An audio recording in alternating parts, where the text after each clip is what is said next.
Hello प्यारे बच्चों, कैसे हो आप सब। आप सभी का स्वागत है पीडब्ल्यू के इस प्लेटफॉर्म पे। मैं आपका टीचर, आपका दोस्त, आपके फिजिक्स का नीट का हमसफर जगजोत सर, और आप लोगों के सामने लेके आया हूं लेक्चर नंबर 2 यकीन 5.0 में। सो स्टूडेंट, वेव मोशन को हम कंटिन्यू करेंगे। इससे पहले लेक्चर नंबर 1 में मैंने आप लोगों को बताया था वेव का इंपॉर्टेंस क्या है। वेव क्या है? एक लहर है जो एक से दूसरी तरफ फैल जाती है, एक डिस्टर्बेंस है, एक सिग्नल है जो एक से दूसरी जगह पे फैल जाता है। हमने ये भी देखा था कि wave mechanical, non mechanical, longitudinal, transverse, किन किन प्रकार की विभिन्न तरीकों की ये वेव्स हो सकती हैं। अलग अलग कैटेगरीज में इनको डिवाइड किया गया था। वेव मीडियम के बिना भी प्रोपागेट कर सकता है। प्रोपागेट मतलब फ्लो कर सकता है। इस पे भी हम लोगों ने चर्चा की थी। क्या हम लोगों ने डिस्कस किया था ऐसी वेव्स को क्या कहते हैं? आप मुझे बता सकते हैं कमेंट्स में, क्या कहते हैं ऐसी वेव्स को जिसको मीडियम की रिक्वायरमेंट ही नहीं है? क्या कहते हैं? कोई example? X ray, gamma ray, क्या होती है ये? इलेक्ट्रोमैग्नेटिक रेडिएशंस होती हैं, इलेक्ट्रोमैग्नेटिक वेव्स होती हैं। लाइट, जो हमारी लाइट है, ये भी इलेक्ट्रोमैग्नेटिक है। इसको मीडियम की कोई जरूरत नहीं है, बिना मीडियम के ही ये चले जाती है। ट्रांसवर्स वेव होती है जिनमें पार्टिकल का वाइब्रेशन परपेंडिकुलर होता है वेव प्रोपगेशन डायरेक्शन से। लॉन्गिट्यूडनल में क्या होता है? जिस डायरेक्शन में वेव प्रोपागेट कर रही है उसी डायरेक्शन में मेरे पार्टिकल ऑसिलेट्स करते हैं। हम सिंपल हार्मोनिक मोशन भी ले सकते हैं, उनके ऑसिलेशन को एसएचएम भी कंसीडर किया जा सकता है। ये वेव होता है, ठीक है ना। सो वेव इस तरीके से हम लोग डिस्कस कर सकते हैं। इन सभी चीजों को हम वेव कहते हैं, ये हम लोगों ने डिस्कस किया। अच्छा, वेव जब हम पढ़ रहे हैं तो हमें यह समझना पड़ेगा, यहां पे हम लोगों ने लास्ट क्लास में ट्रैवलिंग वेव भी डिस्कस की थी। ट्रैवलिंग वेव का मतलब क्या है, प्रोग्रेसिव वेव का मतलब क्या है, मैंने लास्ट क्लास में बताया था। यहां कुछ ट्रैवल कर रहा है, कुछ चीज प्रोग्रेस कर रही है, कोई चीज बढ़ रही है, वो है सिग्नल। डिस्टर्बेंस आगे की तरफ, पीछे की तरफ ट्रैवल कर रही है। उसकी जनरल इक्वेशन हम लोगों ने लिखी थी, आप लोगों को याद है? याद है ना? पक्का पढ़ के आए हो ना? रिमेंबर, अगर हम बात करें ट्रैवलिंग वेव की या प्रोग्रेसिव वेव की, अगर कोई वेव ट्रैवल कर रही है, कोई वेव मूव कर रही है, ट्रैवल कर रही है, तो उसकी जनरल इक्वेशन क्या होगी? हमें पता है पार्टिकल वहां ऑसिलेट कर रहे होंगे, एसएचएम कर रहे होंगे उसके पार्टिकल्स। सो हम कुछ इस तरीके से लिख सकते हैं, y is equals to a sine और omega t minus k x plus five. हम लोगों ने देखा था ये कुछ जनरल इक्वेशन इस तरीके से नजर आती है ना। सो यहां पे अगर हम ध्यान से देखें, y क्या होता था? जिस डायरेक्शन में ऑसिलेशन होता है, जिस डायरेक्शन में पार्टिकल ऑसिलेट करते हैं, ए उसका एम्पलीट्यूड होता था, ओमेगा एंगुलर फ्रीक्वेंसी होती थी, के को हम लिखते थे 2 पाई बाय लैम्डा, इसको हम एंगुलर वेव नंबर कहते थे, इसको बोलते थे इनिशियल फेज। याद आ गया आपको? ये सारी चीजें हम लोगों ने लास्ट लेक्चर में पढ़ी थी। हमने ये भी देखा था, अगर यहां नेगेटिव साइन लगा है तो वेव पॉजिटिव एक्स डायरेक्शन में जा रही है, यहां पे प्लस साइन लगा है तो नेगेटिव एक्स डायरेक्शन में जा रही है। एक्चुअली इन दोनों के साइन मैच नहीं करते तो वेव पॉजिटिव डायरेक्शन में जाती है। अगर ये दोनों नेगेटिव या ये दोनों पॉजिटिव हो जाए तो फिर वेव नेगेटिव डायरेक्शन में जाती है। वेव किस डायरेक्शन में प्रोपागेट करती है? जो के साथ मल्टीप्लीकेशन में हो उस डायरेक्शन में प्रोपागेट करती है ना। अगर यहां पे x लिखा है तो x डायरेक्शन, अगर यहां z लिखा होता तो z डायरेक्शन। और ये हमें बताता है ऑसिलेशन पार्टिकल का किस डायरेक्शन में है।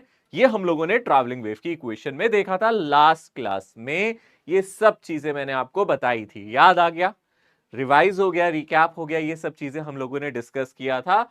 सो फार एक तरीके से ये हमारा रिकैप हो गया ना, ये एक तरीके से रिकैप्चुलेट हो गई ना, मेमोरीज दोबारा से आ गई ना, दिमाग में घुस गई ना अच्छे से, ठीक है ना। ओके, सो ये हम लोगों ने वेव में डिस्कस किया था। Sofa travelling wave, progressive wave के बारे में हम लोगों ने चर्चा की थी। अब वेव को हमने देखा था डिफरेंट तरीके से। हमने देखा था वो एक रस्सी के ऊपर भी ट्रैवल कर सकती है, जिसको स्ट्रिंग वेव, है ना। अगर रस्सी के ऊपर जा रही है, इस तरीके से एक रस्सी है और आप इसको ऐसे ऐसे ऊपर नीचे सिग्नल देते हो, है ना, अपने हाथ को ऊपर नीचे ऐसे करके सिग्नल देते हो, तो यहां पे एक इस तरीके से इस प्रकार की एक वेव क्रिएट हो सकती है। इसको आप स्ट्रिंग या फिर रोप कह सकते हो, जिसपे वेव जनरेट होती है। तो वेव ऑन अ स्ट्रिंग और अ रोप, हमने ये भी देखा था, ठीक है ना। आज थोड़ा चर्चा इसी से शुरू करने वाला हूं, इसलिए मैं इसको दोबारा से बता रहा हूं। साउंड भी एक वेव है। साउंड कैसी वेव है? लॉन्गिट्यूडनल वेव है, उस पर भी डिस्कस कर सकते हैं। ये ट्रांसवर्स वेव है, ये ट्रांसवर्स है ना। और साउंड लॉन्गिट्यूडनल है, उस पर भी हम चर्चा करेंगे। तो सबसे पहले हम आज चर्चा में उठाते हैं इसी को, इसी वाली वेव को उठाते हैं जो स्ट्रिंग और रोप पे होती है, ठीक है ना। यहां पे आज हम चर्चा करेंगे इस पे, इसकी स्पीड किस पे डिपेंड करेगी। अगर आप एक रस्सी पे, एक रोप पे या फिर एक स्ट्रिंग पे वेव जनरेट कर रहे हो, इस तरीके से वेव सिग्नल दे रहे हो और वहां पे वेव जनरेट हो रही है जो एक से दूसरी दिशा की तरफ, यानी कि एक डायरेक्शन से दूसरी डायरेक्शन की तरफ जा रही है, तो उसकी स्पीड, उसकी वेलोसिटी किस पे निर्भर करती है भला, किस पे डिपेंड करती है, ये जानना बहुत जरूरी है। ठीक है, सो इसको समझते हैं। सबसे पहले आप समझे कि भैया यहाँ पे कोई दीवार है, जहां से मान लो ये दीवार है, ठीक है ना, ये वॉल है जिससे हमने रस्सी को बांधा है। यहाँ पे एक रोप है या फिर एक रस्सी है जिसको हमने इस तरीके से दिखा दिया, ठीक है ना। यहाँ पे एक रोप है, एक रस्सी है। इसको थोड़ा सा मोटा करके दिखा देता हूं मैं आप लोगों के लिए, ठीक है ना। इस तरीके से आप देख सकते हो, यहाँ पे एक रोप है, एक रस्सी है। इस पे हम लोग क्या कर रहे हैं, इस पे हम वेव जनरेट करने की कोशिश कर रहे हैं। तो सबसे जरूरी ये है पहले इसको खींचना, तभी तो वेव जनरेट होगी। इसको खींचना पड़ेगा, यानी कि यहां टेंशन जनरेट करनी पड़ेगी। जब आप इसको खींचोगे, सबसे पहले आप इसको खींचोगे, टाइट खींचोगे, टी, एक टेंशन क्रिएट हो जाएगी यहां पे। जैसे आप इसको टाइट खींचोगे, यहां पे कुछ टेंशन क्रिएट होगी। जितना ज्यादा खींचोगे टाइट, उतनी ज्यादा टेंशन आई। तेज खींचा, ज्यादा स्पीड से खींचा, स्पीड नहीं, बेसिकली ज्यादा जोर से खींचा, ज्यादा फोर्स से खींचा, तो हम कह सकते हैं ज्यादा टेंशन डेवलप हो जाएगी उस पे। और उसके बाद करना क्या है, डिस्टर्बेंस देनी है, यानी कि इसको पकड़ के ऊपर नीचे ऐसे ऑसिलेट करना है। तो यहां पे एक वेव जनरेट हो जाती है। तो यहां पे क्या जनरेट हो जाती है, इस तरीके से एक वेव जनरेट हो जाती है। इस तरीके से एक वेव है जो आगे की तरफ जाएगी, ठीक है ना। ये वेव आगे की तरफ ट्रैवल करेगी। काफी दूर लगाई है ये वॉल, बहुत पास नहीं है, काफी दूरी पे रखी गई है, ये याद रखना, नहीं तो कुछ और फिनोमिना होने लग जाएगा, टकरा के वापस भी आ सकती है वो भी हम डिस्कस करेंगे। पर अभी आप याद रखें ये काफी दूर लगाई गई है, ठीक है। तो यहाँ पे अगर हम ध्यान से देखें, हमने यहाँ पे क्या किया, इसको ऊपर नीचे ऐसे ऐसे ऐसे ऑसिलेट किया, तो ये वेव फॉरवर्ड डायरेक्शन में अब ट्रैवल करके जा रही है। तो यहां से जो स्पीड है जिससे सिग्नल आगे की तरफ जाता है, स्पीड है ना, इसको वेव वेलोसिटी है ना, इसको वेव वेलोसिटी या वेव स्पीड कहते हैं। तो यहाँ जो स्ट्रिंग पे जो आपने वेव जनरेट की है, जो डिस्टर्बेंस जनरेट किया है, वो किसी स्पीड से आगे की तरफ दौड़ेगा। ट्रैवलिंग वेव में ऐसा ही होता था ना, इसी को वेव स्पीड भी कहते थे या फिर वेव वेलोसिटी कहते थे। ये किस पे निर्भर करती है, ये डिपेंड करती है कि पार्टिकल या फिर जो भी हम लोग जिस भी मीडियम में वेव को आगे ले जा रहे हैं, जैसे कि यहाँ रोप पे ले जा रहे हैं, रस्सी को ले जा रहे हैं, रस्सी पे वेव जनरेट कर रहे हैं, उसकी इलास्टिक प्रॉपर्टी पे और डिवाइडेड बाय इनर्शियल प्रॉपर्टी पे। यानी कि स्पीड डिपेंड करती है कितना इलास्टिक है वो मटेरियल, उसकी इलास्टिसिटी के डायरेक्टली प्रोपोर्शनल है भाई। यानी कि जो वेव स्पीड है यहाँ पे हमारी इलास्टिक प्रॉपर्टी के डायरेक्टली प्रोपोर्शनल है। स्ट्रिंग में जितनी इलास्टिसिटी ज्यादा होगी, उतनी ज्यादा इस पे वेलोसिटी आपको मिलेगी, ठीक है ना। और इलास्टिसिटी किस पे निर्भर कर रही है, यहाँ टेंशन पे। आप कितना उसको टेंशन दे रहे हो, उतना इलास्टिसिटी बढ़ रही है यहाँ पे। दूसरी बात इनर्शियल प्रॉपर्टी पे, यानी कि इनर्शिया, इनर्शिया कौन प्रदान करता है, इनर्शिया मास प्रदान करता है। Mass is a form of inertia, आप जानते हैं इनर्शिया और मास एक दूसरे से रिलेटेड है। ये हम लोग न्यूटन्स लॉ ऑफ मोशन में भी पढ़ चुके हैं भाई। ज्यादा इनर्शिया मतलब ज्यादा मास, कम इनर्शिया कम मास। तो यहां पे ये दो चीजों पे निर्भर कर रही है, एक तो इलास्टिक प्रॉपर्टी जिसको हम टेंशन से रिप्लेस कर देते हैं, दूसरा इनर्शियल प्रॉपर्टी। ये फॉर्मूला कुल मिला के अपने को याद रखते हैं, कुल मिला के आपको ये फॉर्मूला याद रखना है, हर हाल में ये फॉर्मूला अपने को याद होना चाहिए। यानी कि स्पीड जिससे वेव आगे प्रोपागेट करेगी, ये टेंशन डिवाइडेड बाय म्यू पे डिपेंड करेगी। अब बात करते हैं म्यू क्या है। ये मास पर यूनिट लेंथ है, इसको लीनियर मास डेंसिटी कहते हैं, ठीक है ना। ये डेंसिटी है, मास डेंसिटी है, this is mass per unit length. यानी कि आप इसको लीनियर मास डेंसिटी भी कहते हो, कभी कभी लैम्डा से भी लिख देते हैं, लैम्डा साइन से लिख देते हैं, है ना, लीनियर मास डेंसिटी। यहां लैम्डा इसलिए यूज नहीं करा क्योंकि हम लैम्डा वेवलेंथ के लिए यूज करने वाले हैं, इसलिए हम इस सिंबल को म्यू रख रहे हैं। इससे पहले वाले चैप्टर्स में मैंने लैम्डा वर्ड यूज किया था लीनियर मास डेंसिटी के लिए, अगर आपको याद हो तो हम लीनियर मास डेंसिटी के लिए भी लैम्डा वर्ड यूज कर सकते हैं। जब सेंटर ऑफ मास वगैरह हम पढ़ रहे थे तो मैंने वो सिंबल यूज किया था, पर यहां नहीं कर रहे। मर्जी हम कोई भी सिंबल इस्तेमाल कर सकते हैं, बट हम कंफ्यूजन नहीं चाहते हैं। लाइफ में कंफ्यूजन वैसे ही बहुत है सर, एक कंफ्यूजन और पैदा ना करे। इट्स बेटर कि हम लैम्डा की जगह यहाँ सिंबल बदल दें, मास पर यूनिट लेंथ को ये लिख दें। यानी कि यहाँ पे जो मेरा म्यू है, this is mass per unit length. अगर ये यूनिफॉर्म है तो, अगर यूनिफॉर्म है तो आप ऐसे लिख सकते हो, यानी कि रोप अगर मेरी यूनिफॉर्म रोप है तो हम ये लिख सकते हैं रोप का मास बाय रोप की लेंथ, ठीक है। नॉन यूनिफॉर्म है तो आपको देगा इसके बारे में इंफॉर्मेशन। वैसे तो यूनिफॉर्म वाले ही क्वेश्चंस हमारे सिलेबस में आते हैं, तो आप इसको देख सकते हैं। और क्या फॉर्मूला बना सकते हैं इसी से, इससे और क्या फॉर्मूला बना सकते हैं? एक जबरदस्त फॉर्मूला तो ये तैयार है अपने लिए, ऑलरेडी तैयार है, ठीक है ना। ये पहला फॉर्मूला हो गया, ये जरूरी वाला फॉर्मूला जो हमें याद रखना है, यानी कि ये बात भूलनी नहीं है। और क्या बना सकते हैं इससे? हम लोग क्या कर सकते हैं, हम ध्यान से देखें, अगर हम म्यू को मास पर यूनिट लिख रहे हैं, लेंथ, मास को क्या लिखा जा सकता है? अगर आप एक रस्सी देख रहे हो, रस्सी का कुछ मास होगा, रोप का कुछ मास होगा, मान लेते हैं m, रोप की कुछ लंबाई होगी, मान लेते हैं l, इसका कुछ रेडियस होगा, मान लेता हूं r, है ना, तो इसका कुछ एरिया होगा, क्रॉस सेक्शन एरिया की बात कर रहे हैं, पाई आर स्क्वायर। सर्कल जैसा क्रॉस सेक्शन नहीं है इसका, है ना, है ना, सर्कल जैसा क्रॉस सेक्शन। तो आप कह सकते हो कि सर इसका जो एरिया होगा वो पाई आर स्क्वायर होगा, आर रेडियस है, आर क्या है यहाँ पे, रेडियस है। तो अगर आप ध्यान से देखोगे, density is equals to mass per unit length लिखा है, ये लीनियर मास डेंसिटी है। ऐसे ही वॉल्यूम मास डेंसिटी जानते हैं हम, मास पर यूनिट वॉल्यूम, यानी कि यहां से हम मास को लिख सकते हैं, इसकी डेंसिटी, वॉल्यूम डेंसिटी है ये rho into volume divided by length, और फिर मास डेंसिटी यानी कि मास पर यूनिट लेंथ को रो कह रहे हैं यहाँ पे।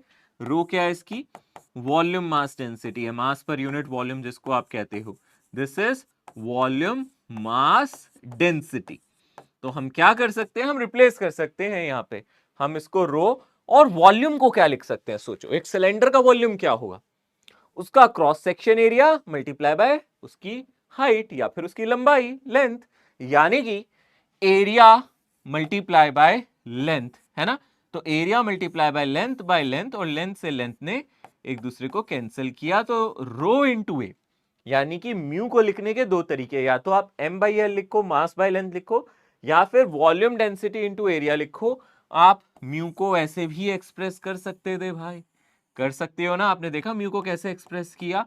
अगर हम इसको इस्तेमाल कर ले, म्यू की इस वैल्यू को रो इंटू ए यहां इस्तेमाल कर ले, तो एक और फॉर्मूला निकल जाएगा वेलोसिटी ऑफ वेव का, स्पीड ऑफ वेव का। वो फॉर्मूला क्या हो जाएगा, under root t divided by density into area, या फिर अगर आप रेडियस की टर्म में लिख सकते हो तो यहां से लिख सकते हो रो इंटू पाई आर स्क्वायर, ठीक है ना, इंटू पाई आर स्क्वायर, और यहां से आर को आप चाहे तो बाहर भी ले जा सकते हो, तो ये टेंशन डिवाइडेड बाय रो पाई, ठीक है। आप देख रहे हो ये फॉर्मूला कितना इंपॉर्टेंट है, ये फॉर्मूला डायरेक्टली इस्तेमाल किया जा सकता है। इस फॉर्मूले को ध्यान से देख लो भैया, कभी कभी ना क्वेश्चन में, सवाल में आपको लीनियर मास डेंसिटी नहीं देता, भाई लीनियर मास डेंसिटी दिया हो तो ये वाला यूज कर लेना, इसमें आपको परहेज नहीं करना है, यही वाला यूज करना है। और अगर वॉल्यूम मास डेंसिटी दिया जाए या फिर सिर्फ डेंसिटी दिया जाए, या क्वेश्चन में एरिया की बात करे, समझ जाना झोल है भाई, क्वेश्चन में एरिया ऑफ क्रॉस सेक्शन की बात करे, रोप का रेडियस दे दे, हाँ रोप का रेडियस दे रहा है, चालाक बनता है हमारे सामने, ये वाला फॉर्मूला यूज कर देंगे हम। हमें पहले से पता होना चाहिए, ये बातें पहले से फिक्स होनी चाहिए। सवाल भी कराएंगे, अभी सवालों का सिलसिला शुरू होने वाला है, पर उससे पहले फॉर्मूला जरूर नोट कर ले। और अगर आपने फॉर्मूला नोट कर लिया है तो आप सवाल के लिए एकदम तैयार हैं, और एकदम टूट के पढ़ेंगे सवाल पे। टूट के पढ़ने से पहले सवाल को ढंग से पढ़ना, फिर टूट के पढ़ना, ठीक है ना। ओके, तो ध्यान से देख सकते हो, यहां हम लोगों ने एक बिल्कुल सही तरीके से समझ लिया है कि स्पीड किस पे डिपेंड करती है, एक स्ट्रेच्ड स्ट्रिंग, एक खिंचे हुए स्ट्रिंग या फिर रोप की, रस्सी भी कह सकते हो, स्ट्रिंग या धागा भी कह सकते हो, ठीक है। चलो देखो, क्या ये सवाल अब आराम से सॉल्व हो जाएगा, क्या ये सवाल इजीली सॉल्व हो जाएगा। Two strings of copper, copper की दो स्ट्रिंग्स हैं, they are stretched to the same tension, tension same है, their cross section area are in ratio then the respective wave velocity. खुद सोचो, क्या अब हम ध्यान से फॉर्मूला यूज कर सकते हैं, क्या मुझे ये वाला फॉर्मूला यूज कर लेना चाहिए, T divided bye A into density, या डेंसिटी इंटू एरिया, ये वाला फॉर्मूला इस्तेमाल करना चाहिए, ये इस्तेमाल होगा फॉर्मूला, ये वाला इस्तेमाल होगा फॉर्मूला, यूज में आप लिख लो बेटे। इसमें ये वाला इस्तेमाल क्यों कर रहे हैं, क्योंकि यहाँ एरिया की इंफॉर्मेशन दी है, तो इतना दिमाग तो हमारा भी काम करता है ना सर, जब एरिया दे तो फिर एरिया वाला यूज करें। अब यहाँ पे वो T बाय म्यू इस्तेमाल करने से कुछ फायदा होने वाला है नहीं, है ना, तो यहाँ पे एरिया इस्तेमाल होगा। क्या एरिया इस्तेमाल कर सकते हैं, हमें पता है टेंशन सेम है, हमें क्वेश्चन में क्या दिया है, दोनों रोप की टेंशन सेम है, तो सिर्फ वेलोसिटी किस पे डिपेंड करेगी, हमारी डेंसिटी और एरिया पे। और दोनों ही कॉपर की वायर हैं, यानी कि डेंसिटी भी सेम है। अरे जब कॉपर वायर है, दोनों ही कॉपर वायर हैं, एक मोटी होगी एक पतली होगी, तो डेंसिटी भी सेम हो गई। तो स्पीड सिर्फ किस पे डिपेंड कर रही है? एरिया पे, यानी कि मेरी velocity inversely proportional to under root of area हो गया। क्या यहां से अब मुझे इतना इनफ नहीं है? क्या इतनी इंफॉर्मेशन पूरी नहीं है? इससे तो साफ समझ में आता है कि अगर हम यहां से v2 बाई वी करेंगे तो हमें क्या मिलेगा? Under root a1 by a2, है ना। सिंपली अगर हम v1 बाई वी करते तो a2 बाई a1 मिलता, क्योंकि वेलोसिटी इनवर्सली प्रोपोर्शनल है एरिया के, है ना। तो अगर यहाँ v2 है तो यहाँ a2 आएगा, यहाँ v1 है तो यहाँ a1 आएगा। आराम से अब देखो यहां से हमें एरिया का रेशियो क्या दिया गया है, जल्दी से देखो। एरिया का रेशियो दिया गया है 1:4, यानी कि हमें सवाल में गिवन है a1 बाई a2, ये हमें दिया गया है 1:4। अब कोई दिक्कत ही नहीं है, अब तो कुछ प्रॉब्लम ही नहीं है, तो आसानी से हो जाएगा। यानी कि अगर हम ध्यान से देखेंगे यहां पे मुझे मिलेगा 1:4, यानी कि 1/2। ये v2 बाई वी है, और हम लोगों को v1 बाई वी निकालना है ना। ये v2 बाई वी आया, क्योंकि v2 बाई वी अगर हमारा 1:2 आया है, तो अगर आप v1 बाई वी निकालेंगे, रेसिप्रोकल ले लो, 2:1 आ जाएगा, खत्म हो गया सवाल सॉल्व। बस ये याद रखना किसका रेशियो किससे निकाल रहे हो, पहले वाले का दूसरे से निकाल रहे हो ना। उसने रिस्पेक्टिव वेव वेलोसिटी बोला है, जब उसने यहां शब्द इस्तेमाल कर दिया रिस्पेक्टिव वेव वेलोसिटी, तो यहीं से क्लियर हो जाना चाहिए। कोई कंफ्यूजन नहीं है, कोई कंफ्यूजन नहीं है, यहीं से क्लियर है। रिस्पेक्टिव, रिस्पेक्टिवली, रिस्पेक्टिव, जब ऐसे शब्दों का इस्तेमाल करें, यानी कि जो सवाल में हमें दिया गया था, हमें इसका एरिया इससे दिया गया था, तो इसी की वेलोसिटी का इससे रेशियो लेना पड़ेगा। मतलब v1 बाई वी चाहिए, v2 बाई वी नहीं चाहिए। तो यहां पे जो आंसर आएगा 1:2 नहीं, 2:1 आएगा। ये अपना फाइनल जवाब है, ये हमारा फाइनल आंसर है, ठीक है ना। उम्मीद करता हूं ये क्वेश्चन देखते ही आपने इसका जवाब बता दिया होगा। आगे चर्चा बढ़ाएं, अगले सवाल पे आए। हो गया ना पहला सवाल, चलो अगले पे चलते हैं। हाँ जी, देखते हैं जरा ये क्या कहता है, ये सवाल क्या कह रहे हैं। Two strings A and be made of same material. जैसे ही मटेरियल सेम किए, आप समझ सकते हो मटेरियल सेम होने का मतलब म्यू एंड रो, यहाँ पे सॉरी, यहाँ पे क्या हो जाएगा, मटेरियल सेम है, यहाँ पे क्या हो जाएगा, रो क्या हो जाएगा, यहाँ पे सेम हो जाएगा। मैं दोनों का रो कैसा मान लेता हूं, सेम मान लेता हूं, ठीक है ना। अब वो क्या कह रहा है, यहाँ पे कह रहा है made of same material are stretched by same tension. दोनों में टेंशन सेम है। फिर से radius of a is double of the radius of b. A transverse wave travels on A with speed VA and B with BB, तो ratio VA by VB निकालना है। Again velocity का formula हम लोगों को पता है, यहाँ पे T टाइम्स रो A इस्तेमाल करना चाहिए, या फिर 1/r T divided by rho into pi, ये इस्तेमाल कर सकते हो। और अच्छी बात यह है कि इसमें सब कुछ कांस्टेंट है, उसने टेंशन सेम दिया है, दोनों पे टेंशन सेम है, यानी कि कांस्टेंट हो गई, टेंशन को देखने का नहीं। और सेम मटेरियल की बात कर रहा है तो डेंसिटी सेम है। तो अगर आप ध्यान से देख रहे हो, फिर वेलोसिटी बचती किस पे डिपेंडेंट, देखो टेंशन सेम, डेंसिटी सेम, पाई तो है ही कांस्टेंट, तो इस पे इनवर्सली प्रोपोर्शनल है, यानी कि v इनवर्सली प्रोपोर्शनल है रेडियस पे, ठीक है ना। इनवर्सली प्रोपोर्शनल है रेडियस के। अगर अब आपको क्या निकालना है यहां से, अगर आप निकालना चाहते हो यहाँ पे v1 बाई वी तो ये किसके इक्वल आ जाएगा, r2 बाई r1। और अगर आप v2 बाई वी निकालोगे तो r1 बाई r2 आ जाएगा। v1 इधर तो r1 इधर, इनवर्स रिलेशन, v2 इधर तो r2 ऊपर, सामने नहीं होना चाहिए इसके, इनवर्स रिलेशन लिखा है, तो v1 इधर तो r1 इधर, v2 इधर तो r2 इधर। अब जरा देखो ध्यान से, रेडियस क्या दिया भैया, रेडियस दिया था, radius of string a is double of string b, यानी कि आर ए हमें दिया हुआ है ट्वाइस ऑफ आर बी, ठीक है ना। यहां पे भी मैं वी ए वी बी लिख देता हूं, क्योंकि क्वेश्चन में ए और बी की टर्म्स में दिया है ना। तो अगर आप V A by V B लिख रहे हो, तो यहां पे आपको मिलेगा R B divided by R A, ठीक है ना। अपने को V A by V B चाहिए ना, तो यहाँ पे R B by R A की वैल्यू देख लो, यहाँ 1/2 आ जाएगा, ये बन जाएगा R B divided by R A, यही बन जाएगा। डाल दे इसकी जगह R B divide by R A, 2 को इधर ले गया हूं, आर ए को इधर ले गया हूं। देखो ध्यान से, ये बहुत आसान है। ये कितना आ जाएगा अगर आप ध्यान से देखोगे, 1/2। तो यानी कि यहां भी जो आंसर आया मेरा वो 1/2 आया, 1:2 आया।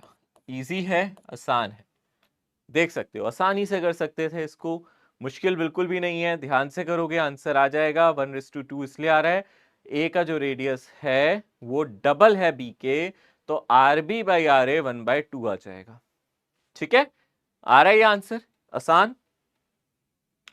हाँ देखो अगला क्वेश्चन थोड़ा सा अलग तरीके का है, थोड़ा सा अलग है, ये डिफरेंट है थोड़ा सा, बट है मुश्किल नहीं। देखते हैं जरा इसको कैसे करना है।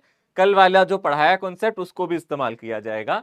Linear density of a string is 1.3 kg, oh sorry 1.3 into 10 की पावर -4 kg पर मीटर, यानी कि म्यू का वैल्यू अपने को दे दिया 1.3 इंटू 10 की पावर -4। ऐसा यूनिट में, सब कुछ ऐसा यूनिट में, इसलिए मैं यूनिट लिख नहीं रहा, अंडरस्टूड ऐसा यूनिट में।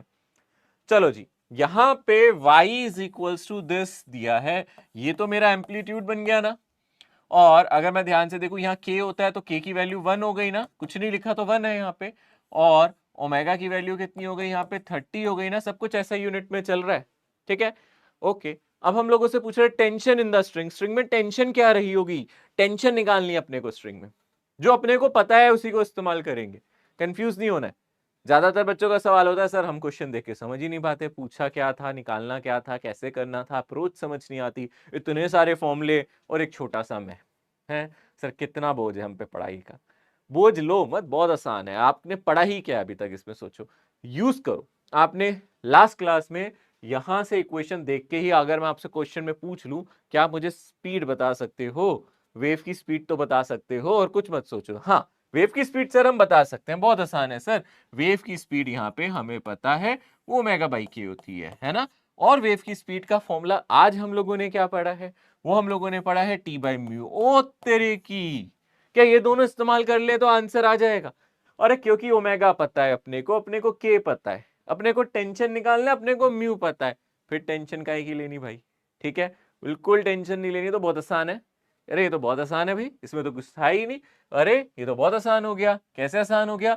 अगर आप ध्यान से देखोगे मैं इसको लिख सकता हूं ओमेगा स्क्वायर बाई के square is tension divided by mu. हाँ ये तो बहुत आसान है। अब आप यहाँ पे बस सब्स्टिट्यूट करो और आंसर सामने है भैया। टेंशन निकालने की है तो बात सिंपल सी है, म्यू इधर आ जाएगा, ओमेगा स्क्वायर डिवाइडेड बाय के स्क्वायर आ गया यहाँ पे। म्यू कितना है अपने पास, म्यू कितना है जरा ध्यान से देखो, म्यू है 1.3 इंटू 10 की पावर -4। ओमेगा कितना है अपने पास, ओमेगा कितना है अपने पास, ध्यान से देखो, ये रहा 30, इसका स्क्वायर करोगे तो 900 आ जाएगा, डिवाइडेड बाई के स्क्वायर कितना हो जाएगा, 1 का स्क्वायर। ठीक है ना। अब अगर आप ध्यान से देखोगे 1.3 इंटू 9, 13 9 का कितना होता है, 117 होता है ना। 13 9 का कितना होता है, 1.3 को 9 से मल्टीप्लाई करो तो कितना आ जाएगा, अगर आप ध्यान से देखोगे, आप डेसिमल्स को अलग रख लो, 1.3 इंटू 9 करो, 13 9 से 117 होता है, 1.3 इंटू 9 करोगे तो 11.7 आएगा। 2 जीरो यहाँ पे है, इसको यहाँ मल्टीप्लाई कर दो, इंटू 10 की पावर -2 गया, क्योंकि यहाँ 2 जीरो है, यहाँ 10 की पावर +2, यहाँ -4 +2 -4 -2 बन गया, और 1.3 इंटू 9 11.7 बन गया। एक डेसिमल और एब्जॉर्ब कर लो भैया, यहाँ पे ये 1.17 आ जाएगा, इंटू 10 की पावर -1 आ जाएगा। ये कैसे किया है सर, ये कैसे किया हम लोगों ने, ये कैसे किया है? इस डेसिमल को अगर मैं इधर ले जाऊंगा तो एक 10 से मल्टीप्लाई करना पड़ेगा। जब डेसिमल को लेफ्ट साइड ले जाते हैं 10 से मल्टीप्लाई करता, अगर डेसिमल को राइट साइड ले जाता, अगर इसको 117 लिखता तो 10 की पावर -1 से मल्टीप्लाई करता। क्योंकि डेसिमल को लेफ्ट साइड ले गया हूं तो मैं इसको 10 की पावर 1 से मल्टीप्लाई कर सकता हूँ, -2 + 1 -1 बन जाएगा, ये आंसर आ गया। अरे भाई ये तो बहुत आसान था, जरा देखो ध्यान से, इससे सरल क्या हो सकता है, बहुत आसान है, इसका आंसर ये आ जाएगा ना, इजी है। ठीक है, आसान है, इजी पीजी, बहुत आसान, आराम से कर सकते थे ना। हाँ ठीक है ना, सवालों का सिलसिला जारी रहेगा। तो पर अगर आप ध्यान से देखो, ये कॉन्सेप्ट अच्छे से आपको समझ में आ गया तो। वर्टिकली हैंगिंग रोप, अब एक रस्सी को वर्टिकली हैंग कर देते हैं, उसको लटका देते हैं, उसमें कैसे हमारी वेव ट्रैवल करती है। इसमें क्या है, अलग अलग कंसेप्ट होते हैं। जो पहला कंसेप्ट है ना, यहां मैं सबसे पहले कॉन्सेप्ट 1 को आपके सामने रख देता हूं, आप खुद देखना जरा ध्यान से। ठीक है ना, कंसेप्ट हम बिल्कुल अच्छे से पढ़ेंगे, मजेदार कंसेप्ट है कंसेप्ट 1। इसमें पहला कंसेप्ट क्या लगता है, तो सबसे पहले क्या सीखते हैं इसमें, सबसे पहला केस क्या होता है, सबसे पहले हम लोग ऐसे मान लें कि रस्सी है पर रस्सी का मास बहुत ज्यादा नहीं है, बिना मास की रस्सी तो हम ले ही नहीं सकते, मास है पर बहुत ज्यादा नहीं है ना। हम ऐसे ले लेते हैं कि कॉन्सेप्ट 1 में एक रस्सी ऐसे हमने टांगी हुई है, ठीक है ना, वर्टिकली हैंग्ड है। इस तरीके से दीवार से एक रस्सी को टांगा गया, वर्टिकली हैंग्ड है। रस्सी की लंबाई कुछ होगी, लेटर से L है। रस्सी का मास कुछ होगा, ये रोप का मास है या स्ट्रिंग का मास है ना, मास ऑफ रोप या स्ट्रिंग, जो भी आप कहना चाहो, ठीक है। और इससे ना हमने एक ऑब्जेक्ट लटका दिया यहाँ पे, नीचे ना एक ऑब्जेक्ट लटका दिया यहाँ पे, ठीक है ना, यहाँ पे एक ऑब्जेक्ट लगा दिया जिसका मास कैपिटल M है। तो पहले ऐसा सवाल भी आ सकता है कि आपका जो ऑब्जेक्ट का मास है वो बहुत ज्यादा बड़ा है, बहुत ज्यादा बड़ा है, यानी कि टेंशन तो बहुत ज्यादा बड़ी है, यानी कि स्मॉल m की कोई खास हैसियत नहीं है। मान लो ये किलोग्राम्स में और ये मिलीग्राम्स में, सोचो अरे बहुत कम है सर, फर्क ही नहीं पड़ेगा इसके होने से, है ना। यानी कि रस्सी का मास हमें चाहिए क्योंकि हमें म्यू चाहिए। यहाँ अगर म्यू आपसे पूछा जाए, वो तो मास ऑफ रस्सी डिवाइडेड बाय लेंथ है ना, ये हमेशा म्यू जो है वो मास ऑफ रोप है, रस्सी का मास। ऑब्जेक्ट जो हमने यहाँ टांगा उससे कुछ लेना देना नहीं है इसको, mass of rope divided by length of rope, ये तो म्यू का फॉर्मूला हो गया। रस्सी का मास डिवाइडेड बाय रस्सी की लंबाई, इसमें जो हमने एक्स्ट्रा मास यहाँ टांगा है इसका कुछ लेना देना नहीं है, म्यू का इससे कुछ लेना देना नहीं है। बात समझ में आती है, वो तो रस्सी के मास पे डिपेंड करती है ना। हाँ, ये कहाँ काम आएगा, टेंशन के काम आएगा, इससे टेंशन में चेंज आ जाएगा, इससे टेंशन बढ़ेगी रस्सी की। अगर हम ध्यान से देखें, मैं रस्सी का मास बहुत नेग्लिजिबल मान रहा हूं, इससे कितना वेट आएगा, कैपिटल mg। रस्सी के बाहर से कितना आएगा, स्मॉल mg। स्मॉल m की कोई औकात ही नहीं है, कोई हैसियत नहीं है कैपिटल M के सामने, हमने उसको छोटा लिया है, हमने एज्यूम किया है, ये हमारा एजम्पशन है। इफ कर रहा हूं, इसका मतलब ये मेरा एजम्पशन है, इसको मैंने एज्यूम किया हुआ है। इस केस में जरूरी नहीं हर बार ऐसा, इस केस में ऐसा एज्यूम किया है। तो ऐसे केस में जो टेंशन होगी वो सिर्फ इसकी वजह से होगी। हम लिख सकते हैं क्योंकि यहां पर, है ना, मैं यहां पे लिख रहा हूं, क्योंकि यहां पर कैपिटल M इज बहुत बड़ा है M से, ठीक है ना। सो दैट, देखो हिंदी इंग्लिश सब मिक्स कर दिया, सो दैट यहां पर टेंशन सिर्फ कैपिटल M के कारण, है ना, की वजह से, है ना, ऐसे लिख देते हैं, की वजह से लेना चाहिए, ठीक है ना। अगर आप इसको भी ले लोगे टेंशन में स्मॉल m को, तो उससे फर्क ही नहीं पड़ेगा, वो बहुत छोटा है। यानी कि अगर मैं आपसे पूछूं, ये रस्सी पे टेंशन हर जगह ऑलमोस्ट सेम रहेगी, कितनी टेंशन देगा ये, अगर आप ध्यान से देखोगे नीचे इसका वेट कितना है, अगर आप ध्यान से देखो इसका नीचे वेट कितना है, नीचे है सर mg, तो ये ऊपर टेंशन कितनी देगा, mg, है ना। यहाँ पे जो टेंशन देगा, क्योंकि कोई एक्सेलरेशन तो है नहीं, तो टेंशन मेरी mg हो जाएगी हर पॉइंट पे, चाहे यहाँ बोलूं यहाँ बोलूं। रस्सी का मास कम है तब मान रहे, हल्की रस्सी मान रहे, हल्की रस्सी, ठीक है ना। पूरे लॉज ऑफ मोशन में हम हल्की रस्सी ज्यादातर कंसीडर कर लेते थे। तो भैया यहाँ तो सिंपल है, यहाँ पे अगर हम स्पीड की बात करें, वो होगी अंडर रूट, वो होती है टेंशन डिवाइडेड बाय म्यू, यानी कि हमारे इस सवाल में वो बन जाएगी mg divided by m divided by l, यानी कि under root mg l divided by under root mg l divided by m, ये हमारी स्पीड का फॉर्मूला हो जाएगा, ठीक है ना। आसान है, इजी है। ये कौन सा वाला केस किया है, जहां पे भैया रस्सी की जो मास है ना वो बहुत कम है। ऐसा हर बार हो जरूरी नहीं है, स्पेशल केस है, स्पेशल केस भैया, कंसेप्ट 1 स्पेशल केस, ध्यान से लिख लेना, बड़ा बड़ा लिख लेना, ऐसा दिया जाए तो ऐसा ही मानना पड़ेगा हमें, ठीक है ना। ओके, आराम से इस तरीके की क्वेश्चन आप कर सकते हो, कोई प्रॉब्लम नहीं है, इजी कंसेप्ट है। बट मैंने देखा ये वाला पूछता कम है कॉन्सेप्ट, ठीक है ना। इस कॉन्सेप्ट से आपसे पता है क्या सवाल पूछता है, घुमाने के लिए, देखो इंटरेस्टिंग वाला क्वेश्चन, मजेदार वाला क्वेश्चन, क्वेश्चन जबरदस्त है ना, ये जबरदस्त क्वेश्चन है, इसको थोड़ा ध्यान से समझना, क्योंकि ज्यादातर जनता एक गलती करती है इस क्वेश्चन में, और आप भी हो सकता है वही गलती करो। तो मैं वही क्वेश्चन कराऊंगा जो मुझे लगता है आप गलत कर सकते हो।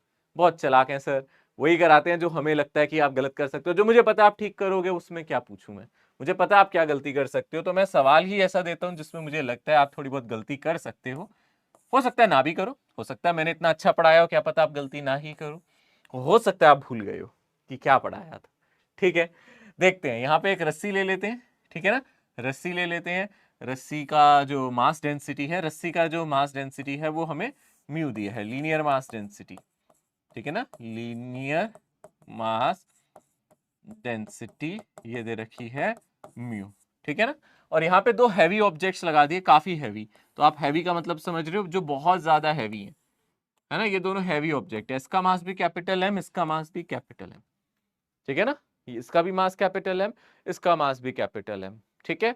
सो अगर आप ध्यान से देखोगे एक रस्सी से टांगे हुए, यहाँ पे हम मान के चल रहे हैं again small m capital m से बहुत छोटा है, रस्सी बहुत हल्की है भैया, रस्सी काफी हल्की है, कैपिटल एम हैवी ऑब्जेक्ट्स हैं, ये क्या है हमारे हैवी, एकदम हैवी ऑब्जेक्ट्स, और रस्सी का बाहर कुछ है ही नहीं सर इसके सामने।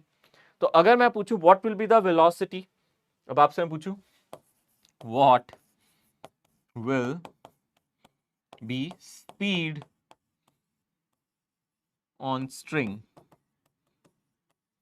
ठीक है ना, स्प्रिंग पे जो वेव की स्पीड है वो कितनी होगी, कितनी होगी, अगर आप ध्यान से देखोगे यहां रस्सी लगी है, यहां टेंशन लगेगी, यहां रस्सी लगी है, यहां टेंशन लगेगी, सर फॉर्मूला बहुत आसान है, फॉर्मूला कितना आ जाएगा, under root tension divided by mu, यही फॉर्मूला आना चाहिए, आना चाहिए या नहीं आना चाहिए। टेंशन क्या क्या लू यहां पे, ठीक है, क्या टेंशन एक मास यहां हैंगे एक मास यहां हैंगे, क्या tension 2mg divided by mu होगा, यही होना चाहिए, नहीं ये नहीं होना चाहिए, क्यों सर, दो मास हैंगे, एक एम सही तो है, 2mg होगा, नहीं, कंसेप्ट याद करो, यहां टेंशन 2mg नहीं टेंशन mg है, वो कैसे, अगर आप यहां इसका फ्री बॉडी डायग्राम देखो, इसका एफबीडी देखो, ऊपर टेंशन T है, नीचे मास mg है, क्या इसका एक्सेलरेशन है, नहीं है सर, क्योंकि इक्विलिब्रियम होगा, ओ अच्छा टेंशन तो mg हुआ, चाहे आप यहां से निकाल लो चाहे यहां से निकाल लो, टेंशन mg है, 2mg मत लिखा आना, यानी कि अगर आप 2mg लिखाओगे गड़बड़ हो जाएगी, सिर्फ mg आएगा,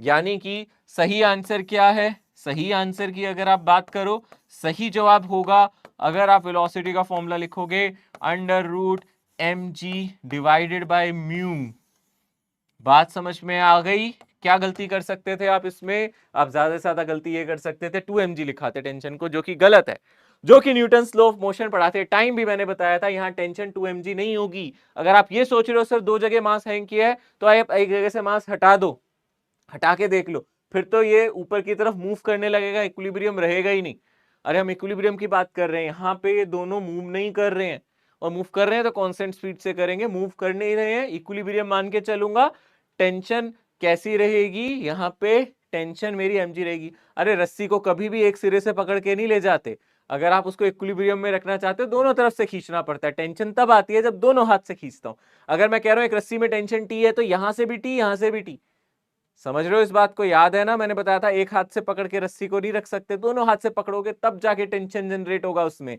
तो यहाँ पे टेंशन 2T आ जाएगा, ठीक है 2T आ जाएगा, नहीं टेंशन सर सिर्फ T आएगा, यहाँ पे टेंशन mg आएगा, तो याद रखना यहाँ दोनों जगह से टेंशन T लगा रहे हैं, पर टेंशन 2T नहीं है, T ही है, टेंशन T ही है, वैसे ही टेंशन यहाँ पे mg ही है, टेंशन ट्वाइस मत कर देना, गड़बड़ हो जाएगी, एक यहां से पकड़ा रस्सी को, एक यहां से पकड़ा, टेंशन T है ना कि 2T, वैसे ही यहाँ पे टेंशन mg है ना कि 2mg, याद रखना यहाँ पे टेंशन आपको mg ही रखना होगा, है ना, था अच्छा कॉन्सेप्ट, गलती कर देते ना एग्जाम में अगर ये डायरेक्टली आता, अगर नहीं करते तो बहुत अच्छी बात है, अच्छा कॉन्फिडेंस है, हो सकता है आप लोगों को याद हो, ये मैंने न्यूटन्स लॉ ऑफ मोशन के टाइम पे भी बताया था कि यहाँ टेंशन mg होगी, 2mg मत लिख के आना। चलो अगले कॉन्सेप्ट पे चलते हैं, अगला कॉन्सेप्ट वर्टिकली हैंगिंग रोप का दूसरा कॉन्सेप्ट क्या है, यहाँ पे ऐसा नहीं है, यहाँ पे ऐसा नहीं है कि रोप का मास बहुत हल्का हो, यानी कि दूसरा कंसेप्ट, यहाँ पे रस्सी का मास भी लिया जाएगा, कंसेप्ट 2, जहां पे रस्सी का मास इग्नोर नहीं करना, जब तक सवाल में दिया ना जाए तब तक इग्नोर मत करना, क्वेश्चन में अगर रस्सी का मास दे रहा है तो इसका मतलब इग्नोर नहीं कर सकते, हाँ अगर वो क्वेश्चन में रस्सी का मास देखेगा ये बहुत छोटा है तो इग्नोर करना है, क्वेश्चन में बोले mass of rope is very less then mass of object hanging, या फिर रस्सी बहुत लाइट है, वेरी लाइट, ऐसा कुछ दे तो कॉन्सेप्ट 1 लगाना, नहीं तो कॉन्सेप्ट 2 पे आ जाओ, कॉन्सेप्ट 2 जहां रस्सी का मास लिया जाएगा, ठीक है ना, यहां रोप का मास कम नहीं है, ठीक है ना, कम नहीं है, मतलब रोप ज्यादा हल्की नहीं है यहाँ पे, ठीक है, ऐसे केस में क्या होता है, मान लो आपने एक रस्सी यहाँ टांग दिया, मैं कोई मास लगा भी नहीं रहा, मान लो मैंने कोई मास लगाया नहीं, रस्सी ही है बस, चलो ये अपनी रस्सी है, ठीक है ना, रस्सी की कुछ लंबाई होगी, है ना। यहाँ पे हम क्या कहेंगे कि रस्सी की कुछ लंबाई ले लेते हैं सर, रस्सी की लंबाई ले लेते हैं एल, ठीक है ना। और अगर हम बात करें टेंशन की, तो और तो कोई ऑब्जेक्ट यहां मैंने लगाया नहीं। यहां पे टेंशन अगर हम बात करें पॉइंट ए पे कितना होगा और पॉइंट बी पे कितना होगा, आप सोच सकते हो ए पे टेंशन कितना होगा और बी पे टेंशन कितना होगा। सबसे पहले आप लोगों को यह सोचना है, ए पे टेंशन बी पे टेंशन, ए के नीचे कोई भार है क्या। जब आप याद है टेंशन निकालते थे तो हम यही करते थे, टेंशन जब भी वर्टिकल सिस्टम में होता है तो जिस पॉइंट पे टेंशन निकालना उसके नीचे का मास देखना होता है। आपको जिस पॉइंट पे टेंशन निकालना है उसके नीचे का मास देखो, क्या इसके नीचे मास है, कुछ नहीं है सर, कुछ भी नहीं है। ए के नीचे तो कोई मास नहीं है, क्योंकि ए के नीचे कोई मास नहीं है तो यहाँ पे टेंशन जीरो है, ए पे टेंशन ऑलमोस्ट जीरो है। बी के नीचे कितना मास है, अगर आप बी पे टेंशन की बात करोगे, बी के नीचे टोटल मास है, पूरी रस्सी का मास अगर एम है तो यहाँ टेंशन एम जी हो। दो जगह टेंशन क्लियर है, ए पे टेंशन जीरो और बी पे टेंशन मैक्सिमम एम जी, क्योंकि बी के नीचे पूरी रस्सी है, बी के नीचे पूरी रस्सी है। अगर मैं मिड पॉइंट पे बात करूं, बीच में बिल्कुल मिड पे पॉइंट पे बात करूं, यूनिफॉर्म रस्सी है तो इसके बीच में कितना होगा, अगर मैं इस पॉइंट पे बात कर लिया तो आप कहते हैं सर एम बाई टू जी, है ना। इसका मतलब है मैं जैसे जैसे ऊपर जा रहा हूं टेंशन बढ़ रही है, जैसे जैसे ऊपर जा रहा हूं टेंशन बढ़ रही है, यहाँ पे टेंशन मैक्सिमम है, मिड पॉइंट पे tension m g by two हो जाएगा, होगा या नहीं। अगर मैं मिड पॉइंट पे बात करूं, मास कितना है नीचे, अरे सर आधा है। मास कितना हो गया बीच में, अरे सर आधा है। अरे सर पूरी रस्सी का मास एम है या नहीं है ना। तो मिड पॉइंट पे मास आधा हुआ या नहीं हुआ, लॉजिक है सर, आधी रस्सी पे मास आधा, यहां पे टेंशन निकालोगे तो नीचे का मास देखोगे। चलो जनरल करो सर, थोड़ा जनरलाइज कर दो सर, एक काम करो सर, थोड़ा सा जनरल बात करो ना सर, आप तो ऐसे ऐसी बातें कर रहे हो, कुछ जनरलाइज कर दो। चलो जनरलाइज करते हैं। मैंने बोला नीचे से एक्स डिस्टेंस जाओ, कहां से जा रहा हूं, नीचे से, ऊपर से नहीं, नीचे से एक्स डिस्टेंस पे, कितने डिस्टेंस पे, एक्स डिस्टेंस पे, यहां आ जाओ, ठीक है ना, नीचे से एक्स डिस्टेंस पे यहां आ जाओ, यहां पे टेंशन बताओ। चलो तो क्या करेंगे यहाँ पे टेंशन निकालने के लिए, आप इस पॉइंट के नीचे वाला एरिया देख लो, एरिया नहीं बेसिकली नीचे वाला मास बता दो, कितना मास होगा इसके नीचे, सोचो इसके नीचे कितना मास होगा, सोचो। ये जो मैंने ब्लू कलर का शेड किया इसका मास कितना होगा, आपको सर इसका मास कुछ हम मान लेते हैं एम नॉट। कैसे निकालेंगे, एम नॉट कितना हो जाएगा, अगर हम ध्यान से देखेंगे, मास डेंसिटी इंटू लेंथ, याद करो यही पढ़ाया था। यानी कि आप कह सकते हो m naught by x is same as total mass by total length. आप ऐसे भी कर सकते हो भाई, इसका मास बाय इसकी length is equal to total रस्सी का मास बाय टोटल रस्सी की लेंथ, है ना। तो एम नॉट की जो वैल्यू आ जाएगी, क्या आ जाएगी, m by l into x. आप ऐसे भी लिख सकते हो simply mass density into length भी कर सकते हो, या फिर दोनों डेंसिटी को बराबर कर दो, इसका मास बाय इसकी length is equal to total रस्सी का मास बाय टोटल रस्सी की लेंथ, ठीक है ना। तो आपको ये एम नॉट की वैल्यू मिल गई। यानी कि अगर आपसे यहाँ टेंशन पूछा जा रहा है, tension at a distance x, और ये डिस्टेंस कहां से लिया गया है, बॉटम से, ठीक है ना। आप याद रखना, here x is distance from bottom, ये डिस्टेंस कहां से है बोलो, फ्रॉम बॉटम ऑफ रोप, कहां से है, बॉटम ऑफ रोप, रस्सी के निचले भाग से, बॉटम से लिया गया है। यानी कि यहां से अगर आप टेंशन की बात करोगे तो कितना टेंशन आ जाएगा, आपको पता है यहाँ पे जो मास है एम नॉट जी आना चाहिए, और इसकी जगह हम लिख सकते हैं m g x divided by l. ये हमारी टेंशन हो गई भैया। ओहो, एक बात क्लियर हो गई, ऊपर जा रहे हैं टेंशन बढ़ रही है, तो ऊपर जाते जाते स्पीड भी बढ़ेगी, क्योंकि स्पीड टेंशन के प्रोपोर्शनल होती है। हमने वेलोसिटी का फॉर्मूला पढ़ा है under root t divided by mu, पढ़ा है या नहीं पढ़ा, पढ़ा है ना, हमने यही फॉर्मूला तो पढ़ा है टेंशन का, अगर हम ध्यान से देखेंगे, हाँ हमने तो यही फॉर्मूला पढ़ा है टेंशन का, under root t divided by mu. तो यानी कि एक चीज जो हमने यहाँ पे निकाली है, टेंशन निकाली है पहले, है ना, टेंशन का कैलकुलेशन किया, बट अब बात करें स्पीड का, स्पीड कांस्टेंट ना ही है, स्पीड यहां बदल रहा है, स्पीड बदल रहा है ना, स्पीड कांस्टेंट नहीं है ना। कैसे कह सकते हैं स्पीड कांस्टेंट नहीं है, सर जी स्पीड तो निर्भर कर रहा है, स्पीड तो डिपेंड कर रहा है टेंशन पे, और यहाँ रस्सी में टेंशन हर जगह अलग हो रहा है, यहाँ टेंशन जीरो है, यहाँ ऑलमोस्ट स्पीड जीरो, पर ऊपर जाते जाते स्पीड बढ़ रहा है, बढ़ रहा है, बढ़ रहा है, बढ़ रहा है, बढ़ रहा है, बढ़ रहा है, बढ़ते बढ़ते मैक्सिमम स्पीड बी पे होगा, है ना, मैक्सिमम स्पीड बी पे होगा, है ना। आपसे बोले वी मैक्सिमम कहां पे होगा, तो वो होगा एट टॉप, है ना, मतलब वी बी, ठीक है ना। वी मिनिमम की अगर हम बात करें एट बॉटम, सबसे कम स्पीड कहां पे होगा, बॉटम, यानी कि वी है, ठीक है।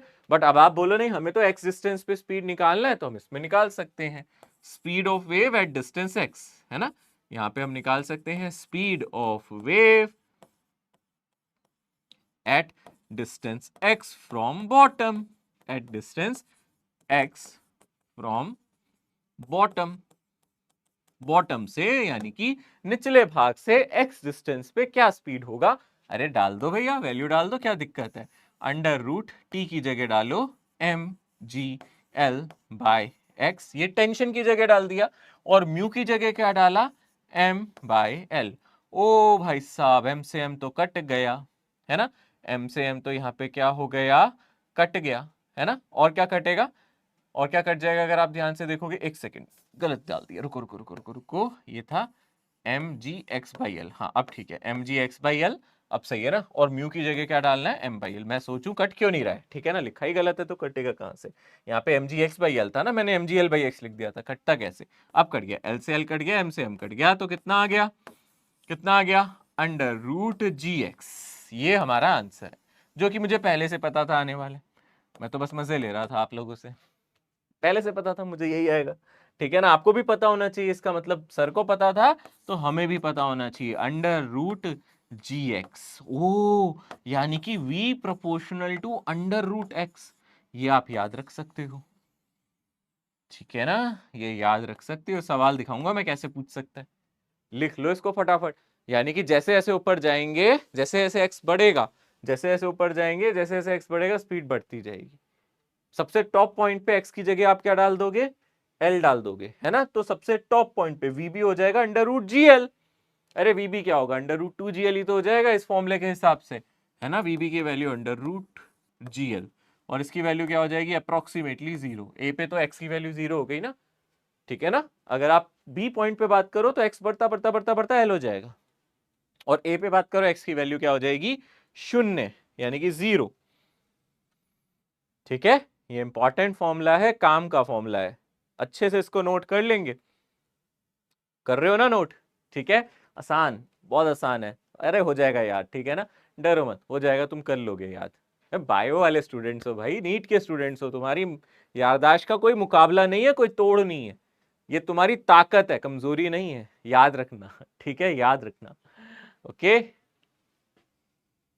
चलो देखो सवाल क्या है, सवाल थोड़ा सा हटके है। अब यहां पे a uniform rope of length L and mass M1 hangs vertically from a rigid support. A block of mass M2 is attached to the free end of the rope. A transverse pulse of wavelength lambda 1 is produced at the lower end of the rope. The wavelength of the pulse when it reaches the top of the rope lambda 2. The ratio lambda 2 divided by lambda 1. Okay यहां पे question में क्या कह रहा है, अगर हम ध्यान से देखेंगे, एक चीज समझते हैं ध्यान से। यहां पे सवाल में क्या किया गया है, यहां पे आपको एक रस्सी दी गई है, बड़े ध्यान से समझेंगे। यहां पे एक रस्सी दी गई है, आपको पता है जब रस्सी दी जाती है तो उसका कुछ मास होता है। यहां पे हम लोगों को इसको यूनिफॉर्म रोप दिया गया है, यानी कि यूनिफॉर्म मास डेंसिटी की रोप दी गई है, जिसका मास m1 दिया गया है, ठीक है। और एक लेंथ दी गई है, इसकी लंबाई कितनी दी गई है, कैपिटल है, कितनी लंबाई दी गई है बोलो, कैपिटल एल दी गई है। और नीचे से भी एक मास को लटकाया गया है, यहां पे एक मास को लटकाया गया है जिसका मास m2 है। अब दोनों ही मासेस हैं यहां पे, ठीक है ना। मैंने आपको दो केस कराए थे जिसमें एक बार इसका मास हमने नेग्लेक्ट किया था, बट इसमें नेग्लेक्ट नहीं करना है, ठीक है ना। यहाँ पे दोनों चीजें रखनी है। अब बॉटम पे जो टेंशन है वो 0 नहीं होगी बस, अब बॉटम पे टेंशन 0 नहीं होगी, क्योंकि अगर आप बॉटम पॉइंट पे बात करो, बॉटम पॉइंट के नीचे टोटल मास कितना है, अगर आप इसको 0.2 कह रहे हो तो यहाँ पे टेंशन 2 हो जाएगी, कितनी, m2g। और अगर आप टॉप पॉइंट की बात कर रहे हो तो टेंशन यहाँ कितनी हो जाएगी, m1g, या फिर कुछ और, m1g प्लस m2g दोनों आ जाएगी। क्योंकि अगर आप इसके नीचे टोटल मास देख रहे हो, एक तो पूरी रस्सी का मास होगा और एक ही होगा। तो अगर आप यहां ध्यान से देखो, T1 को आप सिंपली लिख सकते हो टोटल मास, इस पॉइंट के नीचे टोटल मास गिनो ना, ये m1 है और नीचे m2 भी लगा हुआ है, अरे हाँ इसके नीचे total mass m1 plus m2g होगा, ठीक है ना। अगर मैं यहाँ कोई मास ना लगाता तो T2 0 हो जाता, बट अब T2 भी 0 नहीं है, यहाँ पे m2g हमारा वेट लग रहा है, ठीक है। अब आप ध्यान से देखो, मैं आपसे पूछ सकता हूं वेव के बारे में, आप मुझे बताओ वेलोसिटी का फॉर्मूला क्या होता है। हमने देखा था ये कितना होता है वेलोसिटी का फॉर्मूला, ये तो होता है टी डिवाइडेड बाय म्यू। यही फॉर्मूला हम लोगों ने पढ़ा था, ये फॉर्मूला होता है टी डिवाइडेड बाय म्यू। या फिर हम लोग अगर ध्यान से देखेंगे यहाँ पे हम एक फॉर्मूला और भी लगा सकते हैं, यहाँ पे हम सिंपली लिख सकते हैं टी डिवाइडेड बाय म्यू की जगह हम क्या लिख सकते हैं, म्यू की जगह क्या लिख सकते हैं, म्यू क्या है, म्यू किसकी वजह से होता है, इस मास की वजह से या रस्सी की मास की वजह से, म्यू सिर्फ रस्सी की वजह से होता है, म्यू मेरा m1 बाय एल आ जाएगा। यानी कि म्यू की जगह हमें पता है ये हो गया मेरा m1 डिवाइडेड बाई एल, यानी कि ये चला गया एल। ठीक है ना, ये मेरा वेलोसिटी का फॉर्मूला हो गया। अब आप देखो वेलोसिटी सबसे नीचे कितनी हो जाएगी, अगर आप v1 की बात करो, यहां पे वेलोसिटी की बात करो, तो यहाँ पे टेंशन कितना है आप देख सकते हो, m1 प्लस m2 g, ये मल्टीप्लाई बाय कितना आ जाएगा, tension multiply by length divided by m1। और अगर आप v2 की बात करोगे तो यहाँ पे टेंशन कितना है, v2 पे टेंशन कितना है, m2g, यानी कि यहाँ पे सिर्फ आएगा m2g into L divided by m1। Okay, यहां तक ये आ गया, ठीक है ना, v1 v2 आ गया। ओके, अब आसान है। अगर आप ध्यान से देखोगे वेलोसिटी का एक फॉर्मूला होता है फ्रीक्वेंसी इंटू वेवलेंथ, होता है ना, वेलोसिटी का एक फॉर्मूला होता है फ्रीक्वेंसी इंटू वेवलेंथ। फ्रीक्वेंसी एक ऐसी चीज है जो हम देते हैं, हमने कोई फ्रीक्वेंसी दी वो नहीं बदलेगा, फ्रीक्वेंसी कांस्टेंट है यहाँ पे, आप याद रखना फ्रीक्वेंसी यहाँ पे क्या रहेगा, कांस्टेंट। यहाँ पे दो चीजों का रेशियो आ जाएगा, अगर आप v1 बाई v2 निकाल रहे हैं तो वो सिंपली लैम्डा 1 बाय लैम्डा 2 आ जाएगा। और हमें लैम्डा 1 बाय लैम्डा 2 पूछा है, सॉरी लैम्डा 2 बाय लैम्डा 1 पूछा है, हम लोगों से लैम्डा 2 बाय लैम्डा 1 पूछा है, तो यानी कि हम इसको v2 बाय v1 लिख सकते हैं लैम्डा 2 बाय लैम्डा 1। यानी कि जो वेलोसिटी का रेशियो आएगा वही वेवलेंथ का आएगा, यानी यहां से v2 बाय v1 निकाल लो, v2 बाय v1 निकालो, इसका रेशियो इससे निकालो, देखो सब कुछ कट जाएगा, इसको इससे डिवाइड करोगे, सिर्फ यहां से क्या बचेगा m2 और यहां से बचेगा m1 प्लस m2। आप देखो root gl m1 root gl m1 cut जाएगा अगर आप रेशियो लोगे, यानी कि v2 बाई v1 लोगे तो यहां से आएगा under root m2 divided by m1 plus m2। पर एक बार देख लेते हैं इसने ऊपर 1 और 2 पॉइंट किसके लिए लिया है, यहाँ पे ब्लॉक m2 अटैच किया है, ट्रांसवर्स पल्स m1। अच्छा इन्होंने उल्टा लिया हुआ है, थोड़ा ध्यान रखना, इन्होंने लैम्डा 1 नीचे लिया हुआ है, लैम्डा 1 कहाँ दिया है, लोअर पॉइंट पे, और लैम्डा 2 अपर पॉइंट पे लिया है। तो हमने यहाँ पे क्या माना था, हमने यहाँ पे लोअर पे 2 माना था, ऊपर 1 माना था, इसलिए हमारा आंसर अलग आ रहा है। ठीक है ना, आप ध्यान रखना, इसने उल्टा एज्यूम किया हुआ है। एक सेकंड बस इसको चेंज कर देता हूं मैं, क्यों हमारा आंसर अलग आ रहा है एक बार ध्यान से दिखा देता हूं मैं। इसने लोअर एंड पे वेवलेंथ लैम्डा 1 मानी है, यानी कि उसने माना है यहाँ जो वेवलेंथ आएगी लैम्डा 1 आएगी, यहाँ जो वेवलेंथ आएगी वो लैम्डा 2 आएगी। तो हम भी एक काम कर लेते हैं, नीचे वाले टेंशन को हम क्या लिख देते हैं, यहाँ से हम T1 को लिख देते हैं m2g, क्योंकि नीचे वाला मास m2 है, और इसको क्या लिख देते हैं T2, है ना, तब थोड़ा सही रहेगा। T2 कितना हो जाएगा m1 प्लस m2g, यानी कि यहाँ वाले टेंशन को T2, यहाँ वाली वेवलेंथ को लैम्डा 2 मान लेते हैं, कोई दिक्कत नहीं है। v1 v2 में भी यही सिंबल बदल जाएंगे और तो कुछ नहीं है, यानी कि इसको v2 मान लो, इसको v1 मान लो। अब ठीक है, थोड़ा ध्यान रखना भाई, देखो ये गलती जैसे मैंने की, बट मैंने फटाफट चेक कर लिया आंसर लिखने से पहले कि हमने उल्टा माना है सीधा माना है, एक बार देख लो। भाई इनके हिसाब से यहाँ लैम्डा 2 है, यहाँ लैम्डा 1 है, हमें इन्हीं की कन्वेंशन लेनी, अपनी नहीं लेनी।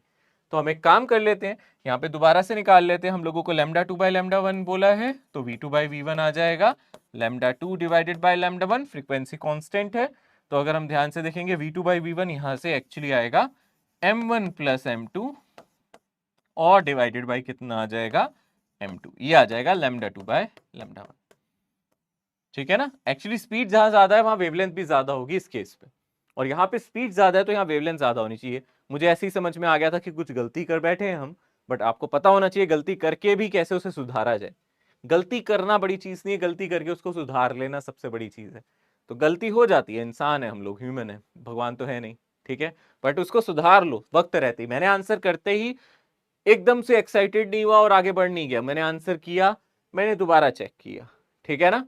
हाँ, कोशिश करो कि गलती ना हो, पहली बार में अच्छे से नोट करो, हमें पहले देख लेना चाहिए था कहाँ लैम्डा 1 लैम्डा 2 है, बट नहीं देखा, कोई बात नहीं, रीचेक कर लेना चाहिए, अपने को एक बार क्रॉस चेक करना चाहिए। तो यहाँ पे क्रॉस चेक करने से मुझे पता चला मैंने ये गलती की थी, तो मैंने अब इसको सही किया, तो आंसर मेरा ये आ गया। ठीक है ना, वैसे भी कोई ऑप्शन मैच नहीं करता अगर मैं करने की कोशिश करता। ठीक है, तो यहां से कौन सा ऑप्शन आ गया मेरा, ये वाला ऑप्शन सही मैच कर गया। आसान, इजी, आगे बढ़ते हैं। Due to the propagation of a longitudinal wave in a medium, the following quantities also propagate. अब कोई longitudinal wave जाती है, like sound हो गई या कोई भी wave जाती है, वो अपने साथ किस चीज को लेके जाती है, ये याद रखें। वेव अपने साथ एनर्जी मोमेंटम दोनों कैरी करती है, आपको ये याद रखना है। कोई वेव जाए जिसको आप डिस्टर्बेंस कह रहे हो, वो मास नहीं ले जाती। मास ले जाने का मतलब है एक पार्टिकल का दूसरी जगह पहुंच जाना, ऐसा नहीं है। पार्टिकल वाइब्रेट करते हैं, अपनी वेलोसिटी ट्रांसफर करते हैं, और वेलोसिटी ट्रांसफर करने से साथ वाले पार्टिकल के पास भी तो मास है, तो अपना मोमेंटम ट्रांसफर कर लेते हैं। यानी कि कोलिजन से मास ट्रांसफर नहीं होता, मोमेंटम होता है। और लॉन्गिट्यूडनल वेव भी ऐसे ही हैं जहां पार्टिकल एक दूसरे से टकरा रहे हैं और आगे सिग्नल पास ऑन कर रहे हैं, तो अपनी एनर्जी दे रहे हैं, अपना मोमेंटम दे रहे हैं। तो अपनी एनर्जी और लीनियर मोमेंटम वो ट्रांसफर करते हैं जब कॉलिजन होता है। तो पार्टिकल्स जो हैं लॉन्गिट्यूडनल वेव के टाइम अपना लीनियर मोमेंटम और अपनी एनर्जी ट्रांसफर करते हैं। ये आप लोगों को याद रखना है। क्या ट्रांसफर करते हैं? Linear momentum. क्या ट्रांसफर करते हैं? एनर्जी। क्या मास ट्रांसफर होता है? नहीं सर। हाँ, वेलोसिटी क्या था तो हो जाती, बट मास ट्रांसफर नहीं होता। देखो अभी जो हमने पढ़ा है उससे रिलेटेड एक सवाल है वर्टिकल हैंगिंग स्ट्रिंग से। देखो अब ये मैंने ऑलरेडी आपको बताया है, a uniform rope hanging vertically from a ceiling, its lower end is free, the disturbance on the wave traveling upward from the lower end has a velocity v at a distance x। पढ़ा था ना अभी हम लोगों ने। अगर हम यहां पे कोई स्ट्रिंग इस तरीके से कंसीडर कर रहे हैं, कोई रोप ऐसे कंसीडर कर रहे हैं, अगर नीचे से डिस्टेंस अगर x लिया जा रहा है, तो मुझे पता है यहां पे जो हमारी टेंशन है, टेंशन मैंने बताया था कितनी हो जाती है, mg(x) है ना, मान लेते हैं इसका मास m है, तो mg(x/l)। और अगर स्पीड की बात करें तो इसका फॉर्मूला आ गया था √gx। तो मतलब मेरी जो स्पीड है वो डायरेक्टली प्रोपोर्शनल है x के। ये हम लोगों ने देखा था, पर ये डिस्टेंस बॉटम से लिया गया है, टॉप से नहीं। हो सकता है डिस्टेंस टॉप से दे देता, क्वेश्चन बदल के आ सकता है एग्जाम में, ध्यान से सुन लेना, ठीक है ना, बहुत ध्यान से सुन लेना, इतना एक्साइटेड मत हुआ करो कि सुनो ही ना, ठीक है ना, सवाल पूरा सुनो। अब इसने सवाल में बॉटम से एक्सिस्टेंस दिया तो ठीक है, ये वाला आंसर सही है। सवाल बदल के कैसे आ सकता है, आपको कैसे वो पागल बना सकता है एग्जाम में। आप ये पढ़ के चलेगा, एग्जाम में क्या कहेगा, यहां से डिस्टेंस x है, टोटल लेंथ l है ना। इसका मिलता जुलता सवाल, डुप्लीकेट सवाल बनाते हैं इसका, है ना, इसकी कॉपी बनाते हैं। सर ऐसा सा एक और डुप्लीकेट सवाल बनाओ, ठीक है ना। डुप्लीकेट सवाल, डुप्लीकेट क्वेश्चन कैसा बनाया जा सकता है? वो क्या कर सकता है, वो सवाल में आपको गुमराह कर सकता है। क्या करेगा गुमराह करने के लिए? यहां से डिस्टेंस x दे देगा और टोटल लेंथ आपको दे देगा इसकी l। अरे तो भी कोई मुश्किल नहीं है, अपने को नीचे से डिस्टेंस निकाल लेना चाहिए। अपने को पता है अब नीचे से डिस्टेंस मेरा l - x हो जाएगा। तो अगर आप वेलोसिटी यहां पे निकालना चाहते हो इस पॉइंट पे, तो हो जाएगी √g के साथ l - x। कोई बड़ी चीज तो है नहीं, बट हाँ ऐसी छोटी छोटी गलतियां एग्जाम में तो बहुत हो जाती है, ठीक है ना। डुप्लीकेट सवाल। अब डिस्टेंस बॉटम से नहीं दिया, यहां बॉटम से दिया था, यहां distance given from top, distance x given from top, ठीक है। यहां बॉटम से दिया होता था तो √gx आता था, ठीक है, याद रहेगा, आसान है, सिंपल है, बस x को रिप्लेस कर दिया l - x से, चाहे आप टेंशन में कहो चाहे वेलोसिटी में कहो। और देख लो इसी से रिलेटेड सवाल, और भी सवाल कर लेते हैं भाई। क्या कह रहा है, A uniform rope of mass 0.1 kg and length 2.5 meter hangs from a ceiling. The speed of the transverse wave in the rope at the upper end at a point 0.5 meter distance from the lower end. क्या सवाल just formula based है, आप लोग इसको try कर सकते हो, ये जस्ट फॉर्मूला बेस्ड सवाल है। रोप का मास दे दिया, उसकी लंबाई दे दी, यानी कि अब आप लोगों को सिर्फ यहां पे फॉर्मूला यूज करना है, ठीक है ना। आपको तो कुछ भी नहीं करना है, इनकी जरूरत भी नहीं पड़ेगी, आपको तो फॉर्मूला डायरेक्टली पता है gx, ठीक है ना, यही पता है ना। रोप के यहां से जो डिस्टेंस लिया जाता है x लिया जाता है ना, यही सवाल आपको दिया गया है। रोप की जो लंबाई है वो भी सवाल में दे दी गई है, वो हम लोगों को दी गई है 2.5 मीटर। तो आपसे कहां कहां पूछ रहा है, देख के करना है, ध्यान से देखना है, कहां कहां पूछ रहा है, बहुत ध्यान से देखो। Wave in the rope at the upper and and a point 0.5। Upper and का मतलब x की वैल्यू कितनी हो जाएगी, x की वैल्यू कितनी हो जाएगी l, है ना। मतलब अपर एंड की अगर हम बात करें, यहाँ पे x को हम डाल देंगे, l डाल देंगे, तो वेलोसिटी हो जाएगी √gl, यानी कि यहां पे जो स्पीड हो जाएगी, जी की जगह डाल दें 10, और इसकी जो लंबाई है, रस्सी की जो लंबाई है वो कितनी है, 2.5। ओहो, ये तो बहुत इजी कैलकुलेशन हो गई, √25 आ गया, यानी कि ये 5 मीटर पर सेकेंड। दूसरा दूसरा उसने कहां पूछा, एक तो यहां पूछा था और कहां पूछा था, अगर आप ध्यान से देखोगे, एट अ पॉइंट 0.5, यानी कि x की वैल्यू 0.5 ऊपर से दिया है, नीचे से 0.5 distance from the lower and, हाँ तो x 0.5 है।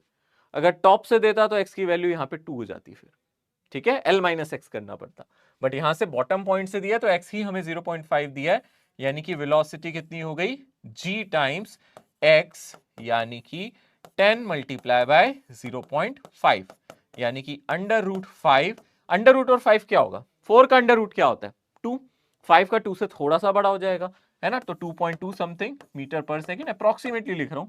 अब आंसर आप मैच कर लो, ये ऑप्शन नजर आ रहा है, सीधा सीधा ये पहला ही ऑप्शन है जो मुझे नजर आ रहा है। आसान, इजी, एकदम बहुत इजी आपने बना दिया इसको आसान, ठीक है ना, एकदम सफाया हो गया सवाल का, मुश्किल नहीं।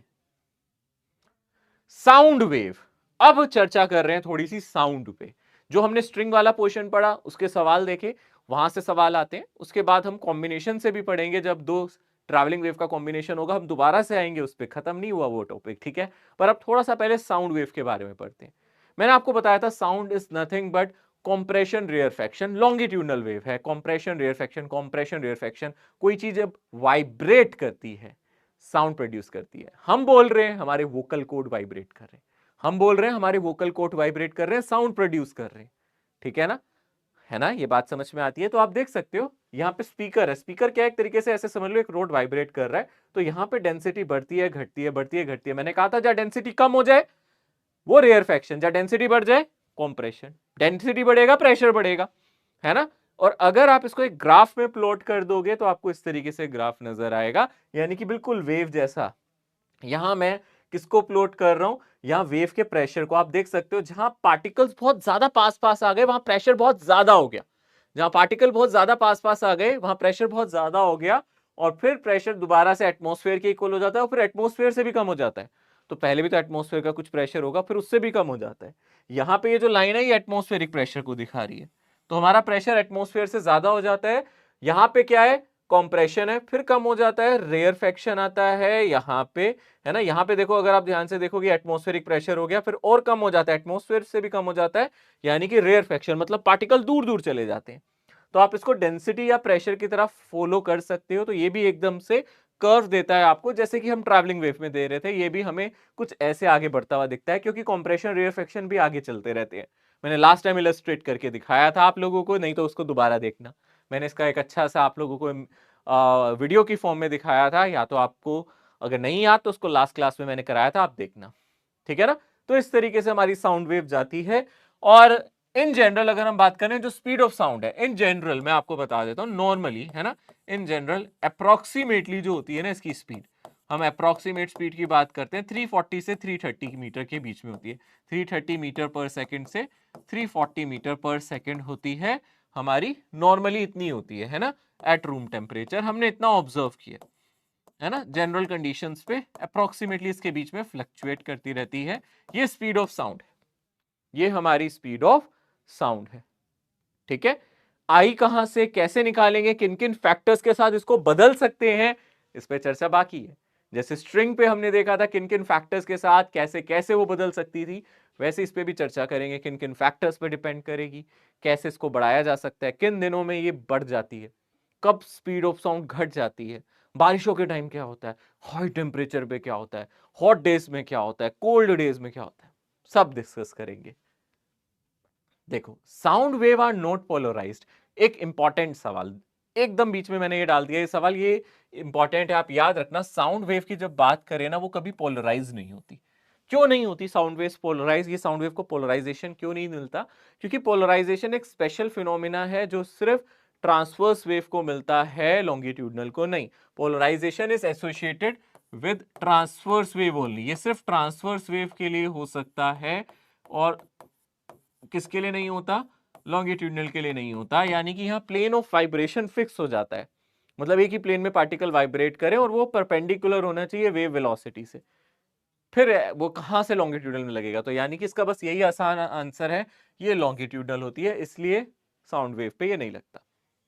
और देखते हैं सिंपल सा सवाल जो आप 9th स्टैंडर्ड से करते आ रहे हो, ये बच्चा 9th क्लास से करता आ रहा है, सवाल फिर से दे रहा हूं, फिर से पूछ सकते हैं आपसे एग्जाम में। 9th स्टैंडर्ड का सवाल है ये, 9th क्लास से उठाया हुआ, 9th क्लास की बुक से उठाया हुआ सवाल है, हमें समझना है सवाल को। A thunder tap is heard 5.5 second after the lightning flash. The distance of the flash is. तो भैया यहाँ पे थंडर, थंडर का मतलब क्या है? थंडर का मतलब यहाँ पे है जब बिजली कड़कती है, जब बादलों से बिजली कड़कती है तो वो पहले दिखाई देती है, बाद में सुनाई देती है। ये कंसेप्ट आप बहुत पहले से सुनते आ रहे हैं, है ना? कई बच्चे अभी भी भूल चुके होंगे ऐसा क्यों होता था, है ना? याद है आप लोगों को ऐसा क्यों होता है? अगर बादलों से जब वो बिजली कड़कती है ना, बादलों में जब वो बिजली कड़कती है ना, तो जब बिजली कड़कती है तो क्या होता है? दिखाई पहले देती है, सुनाई बाद में देती है। ऐसा क्यों होता है? इसका असली कारण क्या है? इसका असली कारण है यहाँ पे दो अलग अलग चीजों का होना। हम देख रहे हैं लाइट को, सुन रहे हैं साउंड को, देख रहे हैं लाइट को, सुन रहे हैं साउंड को, और दोनों अलग अलग स्पीड से आती है। स्पीड ऑफ लाइट तो बहुत ज्यादा होती है, जब ये हमारी आंखों तक आ रही है तो हम इसको अपनी आंखों से देख रहे हैं, हम अपनी आंखों से इसको विजुलाइज कर रहे हैं, इसको देख रहे हैं। तो जब हम इसको ऑब्जर्व कर रहे हैं तो ये स्पीड ऑफ लाइट से आती है, जो कि बहुत ज्यादा है। स्पीड ऑफ लाइट अगर हम बात करें काफी ज्यादा है। स्पीड ऑफ लाइट पे अगर आप चर्चा करते हो, ये अप्रोक्सीमेटली 3 इंटू 10 की पावर 8 मीटर पर सेकेंड आती है। यूनिवर्स में इससे तेज कुछ नहीं, ऐसा आइंस्टीन की रिलेटिविटी थ्योरी में है कि इससे तेज और कुछ नहीं है दुनिया में। ये मतलब आप ऐसे मान के चलो वहां चमकी और आ गई, मतलब इसमें कोई टाइम डायलेशन खास आपको दिखता नहीं है। जितनी बादल हाइट पे होते हैं तो इतना खास फर्क नहीं पड़ता, वो ऑलमोस्ट मतलब विद इन अ सेकेंड, मतलब पता नहीं, सेकेंड भी तो बहुत बड़ा टाइम है, बहुत जल्दी आ जाती है, ठीक है ना? माइक्रो सेकेंड्स में आप तक पहुंच जाती है। तो ये हमारी स्पीड ऑफ लाइट है। तो स्पीड ऑफ लाइट बहुत तेज है, यानी कि वो ऑलमोस्ट कड़कते ही, लाइट आते ही, वो बिजली थंडरस्टॉर्म होते ही वो आपको दिखाई दे जाती है। वेरी हाई, ये काफी ज्यादा हाई है, ऑलमोस्ट इनफाइनाइट ले सकते हो, मतलब कोई टाइम ही नहीं लगेगा उसको आने में आपके पास, ठीक है ना? बट साउंड की स्पीड कम है। अगर हम साउंड की बात करें तो साउंड की स्पीड अभी हमने देखा था बहुत कम है। साउंड की स्पीड तो बहुत कम है ना भाई, कितनी है दे रखी है क्वेश्चन में। वीएस हम लोगों को दिया है 330 मीटर पर सेकेंड स्पीड ऑफ साउंड, इसी को मैं वीएस कह रहा हूं, स्पीड ऑफ साउंड हमें 330 मीटर पर सेकेंड दिया है, बहुत कम है ना? साउंड की speed is less than, the speed of sound is less than, very much smaller than speed of light, ठीक है ना? इसलिए हमें वो पहले दिखाई देती है, बाद में सुनाई। तो हम ये मान के चलते हैं जब वो दिखाई दी उसी टाइम पे साउंड चल पड़ी, तो साउंड कितनी देर में आ रही है हमारी तरफ? तो साउंड को आने में, हमारे कानों तक सिग्नल को पहुंचाने में, साउंड को हमारे कानों तक सिग्नल को पहुंचाने में कितना टाइम लग गया? 5.5 सेकेंड। तो अब ये सिंपल क्वेश्चन है, अब तो सिंपल क्वेश्चन है, speed is equal to distance by time, यानी कि स्पीड ऑफ साउंड को हम लिख सकते हैं जितना डिस्टेंस उसको कवर करना था डिवाइडेड बाय जितना टाइम उसको लगा। तो यहां पे अगर आप डिस्टेंस निकालना चाहते हो तो स्पीड, जो भी हमारी स्पीड है या वेलोसिटी है, इनटू आप टाइम कर सकते हो, आंसर आ जाएगा। यानी कि 330 मीटर पर सेकंड से आ रही है, 5.5 आप इनको मल्टीप्लाई करोगे, सॉल्व करना, ये 1815 मीटर के आसपास आ जाएगा, ठीक है ना? आसान सवाल है। हालांकि मैंने इसमें एक्सप्लेनेशन आपको ज्यादा दी, आपको तो जस्ट ये फॉर्मूला यूज करना था, मैंने आपको पूरा फिनोमिना एक्सप्लेन किया है, ठीक है ना? मैंने इस टॉपिक को अलग से पढ़ाया नहीं है, फिनोमिना क्वेश्चन की फॉर्म में ही आपको एक्सप्लेन किया है। सॉल्यूशन सिर्फ इतना सा है, डिस्टेंस स्पीड इनटू टाइम होता है, ये तो आप 8th से 9th क्लास से पढ़ते आ रहे। काइनेमेटिक्स में आपका पहला ही सवाल ऐसा होता है, स्पीड डिस्टेंस बाय टाइम, बहुत आसान है। कोई एक्सेलरेशन एक्सेलरेशन मत लगाने लग जाना यहाँ भाई, ठीक है ना? कांस्टेंट स्पीड से आ रही है साउंड, हमने ये माना हुआ है।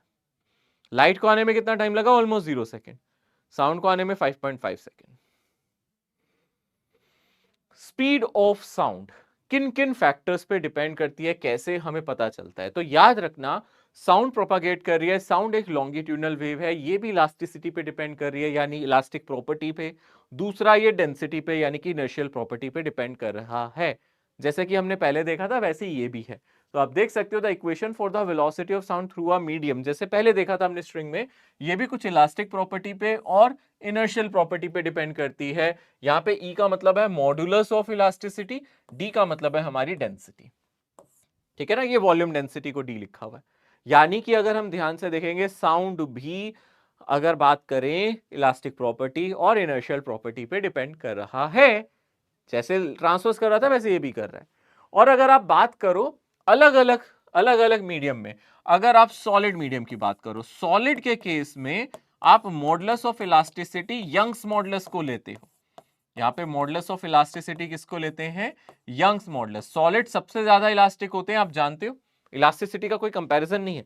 हालांकि सॉलिड की डेंसिटी भी ज्यादा है, हालांकि सॉलिड की डेंसिटी लिक्विड और गैसेस से ज्यादा है, और सॉलिड लिक्विड और गैस से ज्यादा इलास्टिक भी है, बट इलास्टिसिटी का जो कंपैरिजन है वो डेंसिटी से बहुत ज्यादा है। मतलब डेंसिटी होगी लिक्विड और गैस की ज्यादा, लिक्विड और गैस से ज्यादा डेंसिटी सॉलिड की है, पर इलास्टिसिटी और भी ज्यादा है। इलास्टिसिटी का जो फैक्टर है वो बड़ा फैक्टर है।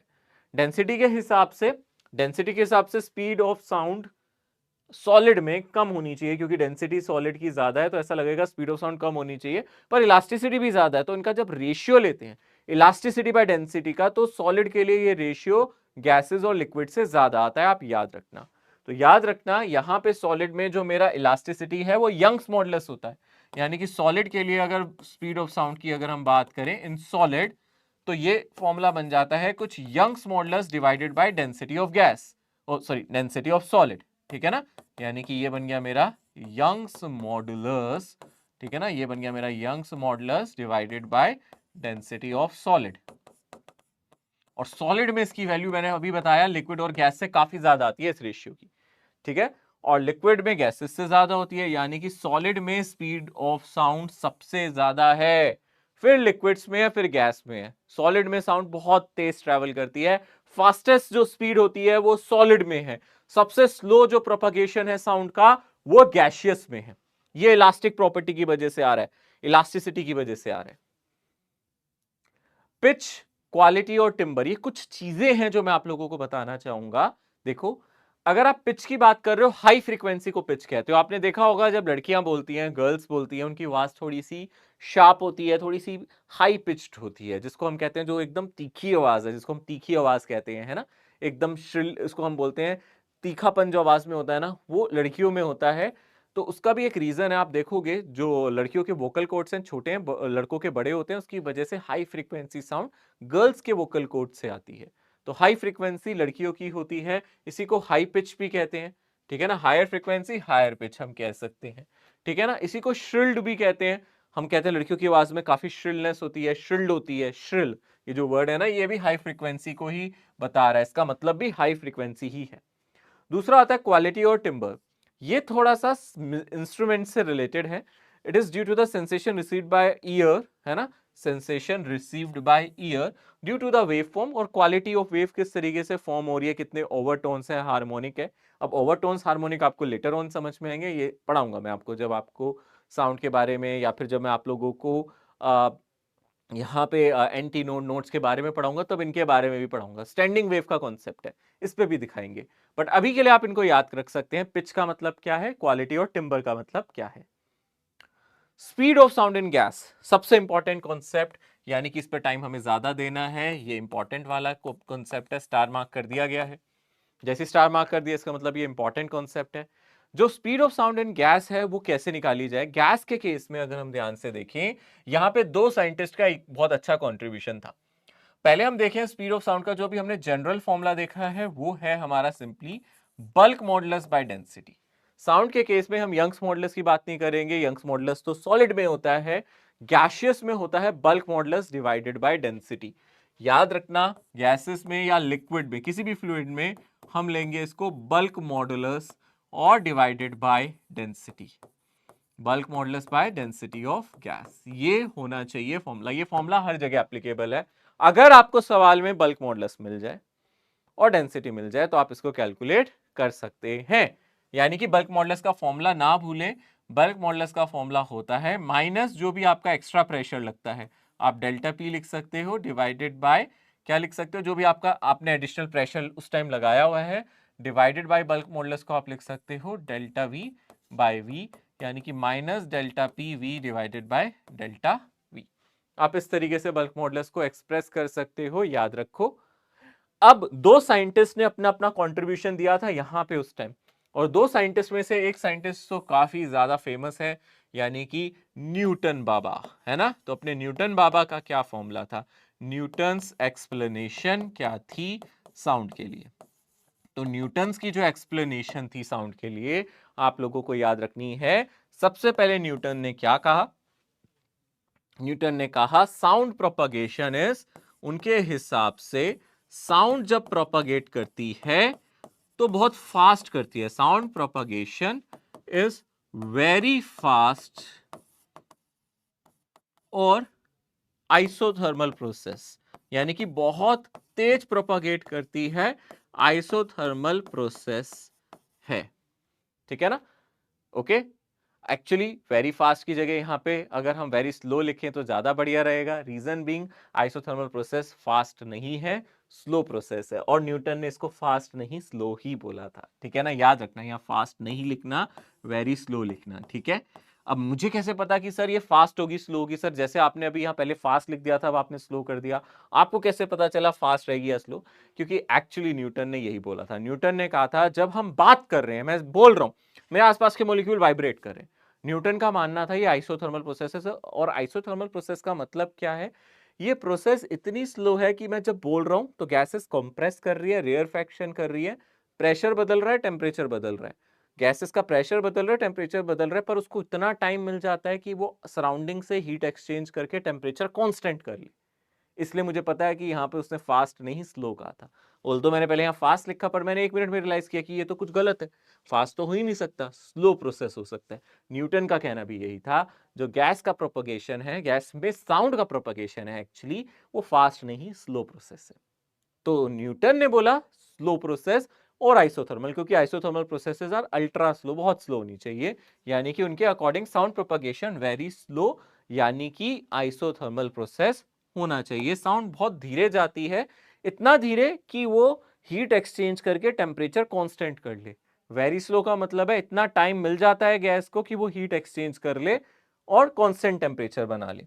दूसरी इंपॉर्टेंट बात जो न्यूटन ने मेंशन की, ठीक है ना, अगर उन्होंने ये प्रोसेस बोल दिया आइसोथर्मल प्रोसेस, उन्होंने बल्क मॉडुलस कैलकुलेट किया। बल्क मॉडुलस प्रोसेस, अगर हम बात करें आइसोथर्मल प्रोसेस के लिए, बल्क मॉडुलस का फॉर्मूला आप याद रखना, यहां पे आता है माइनस प्रेशर के इक्वल। जो भी हमारा प्रेशर होता है, जो भी उस टाइम पे हमारा प्रेशर होता है, वही बल्क मॉडुलस है, यानी कि बल्क मॉडुलस प्रेशर के इक्वल हो जाता है। जो भी गैसेस का प्रेशर है वही बल्क मॉडुलस के बराबर बन जाता है। तो यानी कि न्यूटन्स के हिसाब से जो फॉर्मूला है वो बन जाता है मेरा P डिवाइडेड बाय, अब बल्क मॉडुलस तो नेगेटिव हो नहीं सकता, हम सिर्फ मैग्नीट्यूड लेते हैं तो प्रेशर ही लिखना है हमें, माइनस मत लिखना, P डिवाइडेड बाय रो, ठीक है ना। माइनस के कोई इंपॉर्टेंस नहीं है बल्क मॉडुलस, क्योंकि वहां भी एक नेगेटिव साइन आता है तो वो कट जाता है, तो प्लस P ही आएगा यहाँ पे। तो ये हो जाएगा P बाय रो। और जब उन्होंने इसको सॉल्व किया, अब देखो कोई साउंड प्रोपागेट कर रही है, मुझे पता है आसपास एटमॉस्फेरिक प्रेशर है, एटमॉस्फेरिक प्रेशर को अगर आप एटमॉस्फेयर की डेंसिटी से डिवाइड करोगे, भाई प्रेशर अप्रोक्सीमेटली आप कितना लिख सकते हो, 1.01 इंटू 10 की पावर 5 पास्कल एटमॉस्फेयर का प्रेशर।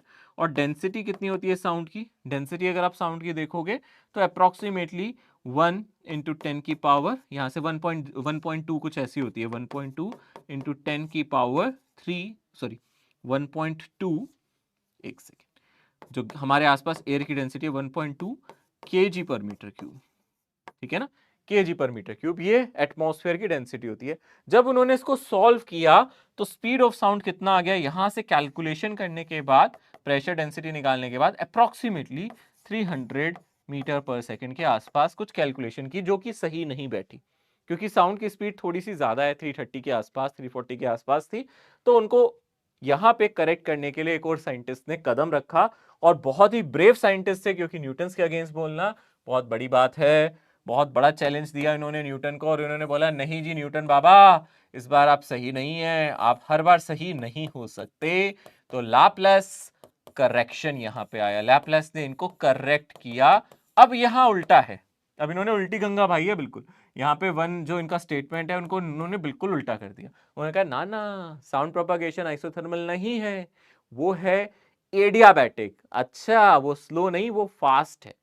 अब इन्होंने बोला अरे सर जी ऐसा नहीं है, साउंड प्रोपागेट करती है, बहुत जल्दी करती है, उसको इतना टाइम नहीं मिल पाता। मतलब ये जो स्पीड है ना 300 मीटर पर सेकंड के आसपास या 330 के आसपास, ये फास्ट स्पीड है। इस स्पीड पे साउंड अपनी कोई हीट एक्सचेंज नहीं करेगी, यानी कि इन्होंने बोला sound propagation is not isothermal. Sound propagation, इन्होंने बोला sound propagation is nearly adiabatic, मतलब वो एडियाबैटिक के ज्यादा क्लोज है एज कंपेयर टू आइसोथर्मल, मतलब कि ये स्लो प्रोसेस नहीं है। ठीक है। दूसरी बात इन्होंने क्या बोली, भैया अगर आप बीटा निकालोगे तो वो आएगा गामा टाइम्स पी। गामा यहाँ पे एडियाबैटिक कांस्टेंट है, यहाँ क्या है, एडियाबैटिक गैस कांस्टेंट, या फिर एडियाबैटिक कांस्टेंट बोल दो सिर्फ इसको, एडियाबैटिक कांस्टेंट। और हमारे आसपास सबसे ज्यादा है कौन सी गैस, नाइट्रोजन है या ऑक्सीजन है? सबसे ज्यादा एबंडेंस नाइट्रोजन की है, डायटमिक है, यानी कि इनके हिसाब से गामा डायटमिक है ना। तो गामा डायटमिक के लिए 7/5 आता है ना। ये कितना आता है, 7/5, यानी कि अप्रोक्सीमेटली 1.4। तो इन्होंने कहा जो गामा है ना वो 1.4 है, और इन्होंने इसमें सब्स्टिट्यूट कर दिया। इन्होंने जब वेलोसिटी ऑफ साउंड यहां से कैलकुलेट किया, क्या फॉर्मूला बना यहां से, गामा पी डिवाइडेड बाय रो। ओहो, यहां से जब इन्होंने इसको कैलकुलेट किया ना तो इनका आंसर 330 के आसपास मीटर पर सेकंड के आसपास आ गया। 330 से 340 के बीच में इनका आंसर आ गया, यानी कि ये करेक्ट रहे, इनका फॉर्मूला सही रहा, न्यूटन बाबा का फॉर्मूला फेल हो गया। तो Laplace correction dominates over Newton's explanation over here, जो कि बहुत ही बड़ी बात है। न्यूटन गलत और लैपलेस सही साबित हुए। ठीक है ना, न्यूटन्स को चैलेंज करा लैपलेस ने। ठीक है ना, ऑन वन अगर हम ध्यान से देखें, लैपलेस जीत गए यहाँ पे न्यूटन से। ठीक है ना, देख रहे हो कितना बड़ा चैलेंज था ये। न्यूटन जैसे साइंटिस्ट को चैलेंज करना, फिजिसिस्ट को चैलेंज करना अपने आप में बहुत बड़ी चीज थी। समझ में आ गया अच्छी तरीके से, क्लियर हो गया, मुझे लगता है ये आपको समझ में आ गया। Factors on which speed of sound in a gas depends, तो किन किन फैक्टर्स पे करती है। पहले तो अगर हम फॉर्मूला देखें, यहां से फॉर्मूला है गामा पी बाय रो। ये किसकी है, साउंड की। ये किसकी स्पीड है, स्पीड ऑफ साउंड। याद करो आप लोगों ने ऐसा कुछ पढ़ा है, जैसे यहां स्पीड ऑफ साउंड है, अर्लियर मतलब पिछले चैप्टर्स में, इन अर्लियर चैप्टर हमने क्या पढ़ा था, पहले वाले चैप्टर्स में हमने पढ़ा था VRMS होता है मेरा कितना, 3p/रो, है ना। पर ये क्या कह रहा है, वेलोसिटी ऑफ साउंड है गामा p/रो। दिख रहा है आप दोनों को, दोनों में डिफरेंस क्या दिख रहा है ना। और हम इसको और क्या लिख सकते थे, इसको हम लिख लेते थे 3R divided by molecular weight, और 3kT है ना, 3 times Boltzmann constant into T divided by mass in gram. ठीक है ना, आप यहां से डाल रहे हो, बाद में केजी में डाल देना चाहिए वैसे तो, मास को ग्राम में नहीं रखना चाहिए, ऐसा यूनिट में लगा रहे हो तो आप देख सकते हो ये पहले वाले चैप्टर में हमने पढ़ा था। तो बस गामा आ गया, 3 की जगह गामा आ जाएगा, यानी कि अच्छा हम साउंड के केस में भी तो लिख सकते हैं वेलोसिटी ऑफ साउंड को, या तो हम गामा p/रो लिखें, या फिर हम इसको क्या लिख सकते हैं, गामा RT/m, या फिर इसको हम लिख सकते हैं कितना, गामा KT/m। यानी कि अगर हम ध्यान से देखें ये टेम्परेचर डिपेंडेंट है, यानी कि ये सिंपली दिख रहा है आपको टेम्परेचर डिपेंडेंट है। आपको नजर आ रहा है ये टी पे डिपेंड कर रही है। ओ अच्छा, हाँ, यानी कि velocity of sound is proportional to √T। तो आप देख सकते हो ये टेम्परेचर पे डिपेंड कर रही है डायरेक्टली। हाई टेम्परेचर पे साउंड ज्यादा तेज प्रोपोगेट करेगी, टेम्परेचर डिपेंडेंट है ना, इजीली देख सकते हो, this is depending upon temperature. तो यहाँ पे टेम्परेचर डिपेंडेंट है, बट इसको आप एब्सोल्यूट टेम्परेचर बोलेंगे। एब्सोल्यूट मतलब यहाँ पे टेम्परेचर केल्विन में होना चाहिए, डिग्री सेल्सियस में मत डालना, केल्विन में, केल्विन में है ये टेम्परेचर, यानी कि velocity of sound Vs1/Vs2, this is nothing but temperature T1 divided by T2। पर टेम्परेचर यहाँ पे केल्विन में होंगे, डिग्री सेल्सियस में होंगे तो केल्विन में कन्वर्ट करो पहले, ठीक है ना, और उसके बाद रेशियो लो। हाई टेम्परेचर पे हाई स्पीड, लो टेम्परेचर पे लो स्पीड। गर्मियों में स्पीड ऑफ साउंड ज्यादा है, सर्दियों में स्पीड ऑफ साउंड कम है, साउंड धीरे प्रोपगेट करती है विंटर्स में।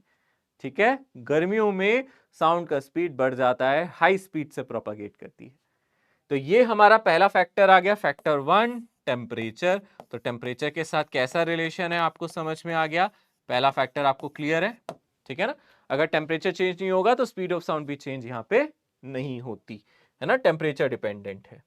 तो अगर हम ध्यान से देखेंगे इसके बाद अगर हम डिस्कस करें सेकेंड इंपॉर्टेंट फैक्टर, वो यहाँ पे आपको याद रखना है प्रेशर, ठीक है ना। तो अगर आप ध्यान से देखोगे यहां पे आप याद रखना, ऑल्दो वेलोसिटी ऑफ साउंड आपको नजर आ रही है अंडर रूट पी पे डिपेंड कर रही है, ठीक है ना, ये अंडर रूट पी पे डिपेंड कर रही है।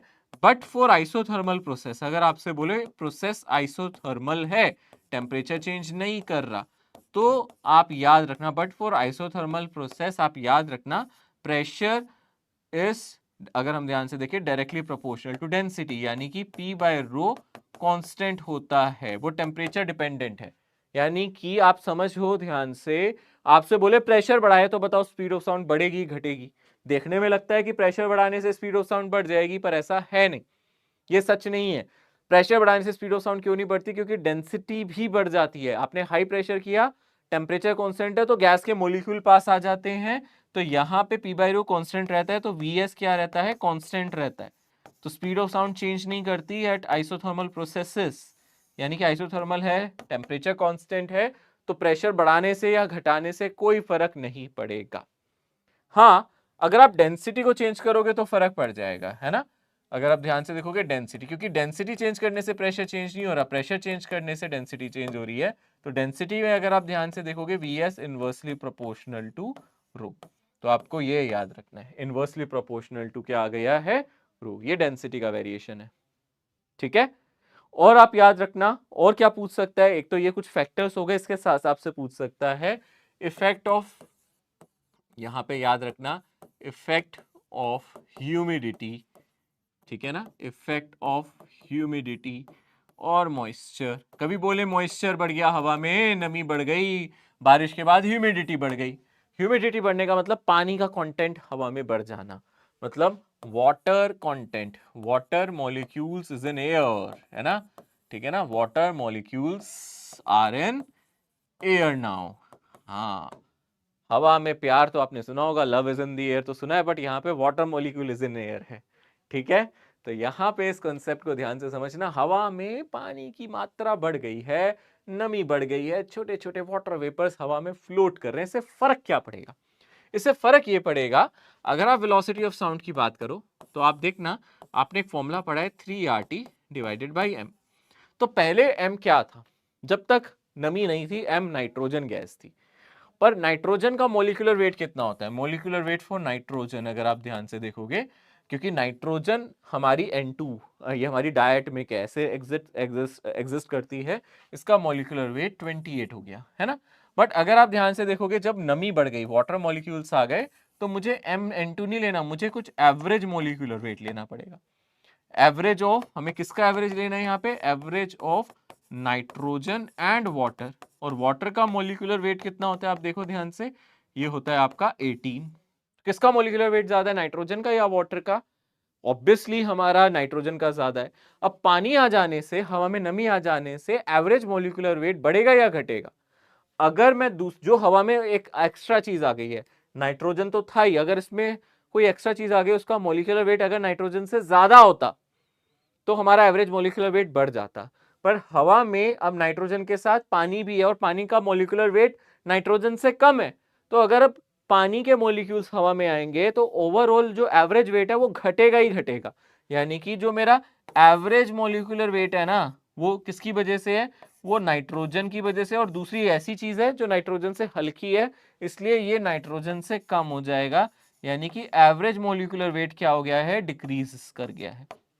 तो आप लिख सकते हो, since m average is less than mn2, है ना, सो हम कह सकते हैं एंड वी नो, और हमें क्या पता है कि velocity of sound inversely proportional है एवरेज मॉलिक्यूलर वेट के। तो यहां पे वेलोसिटी ऑफ साउंड क्या करेगी, इंक्रीज, ठीक है ना, increase with increase in humidity.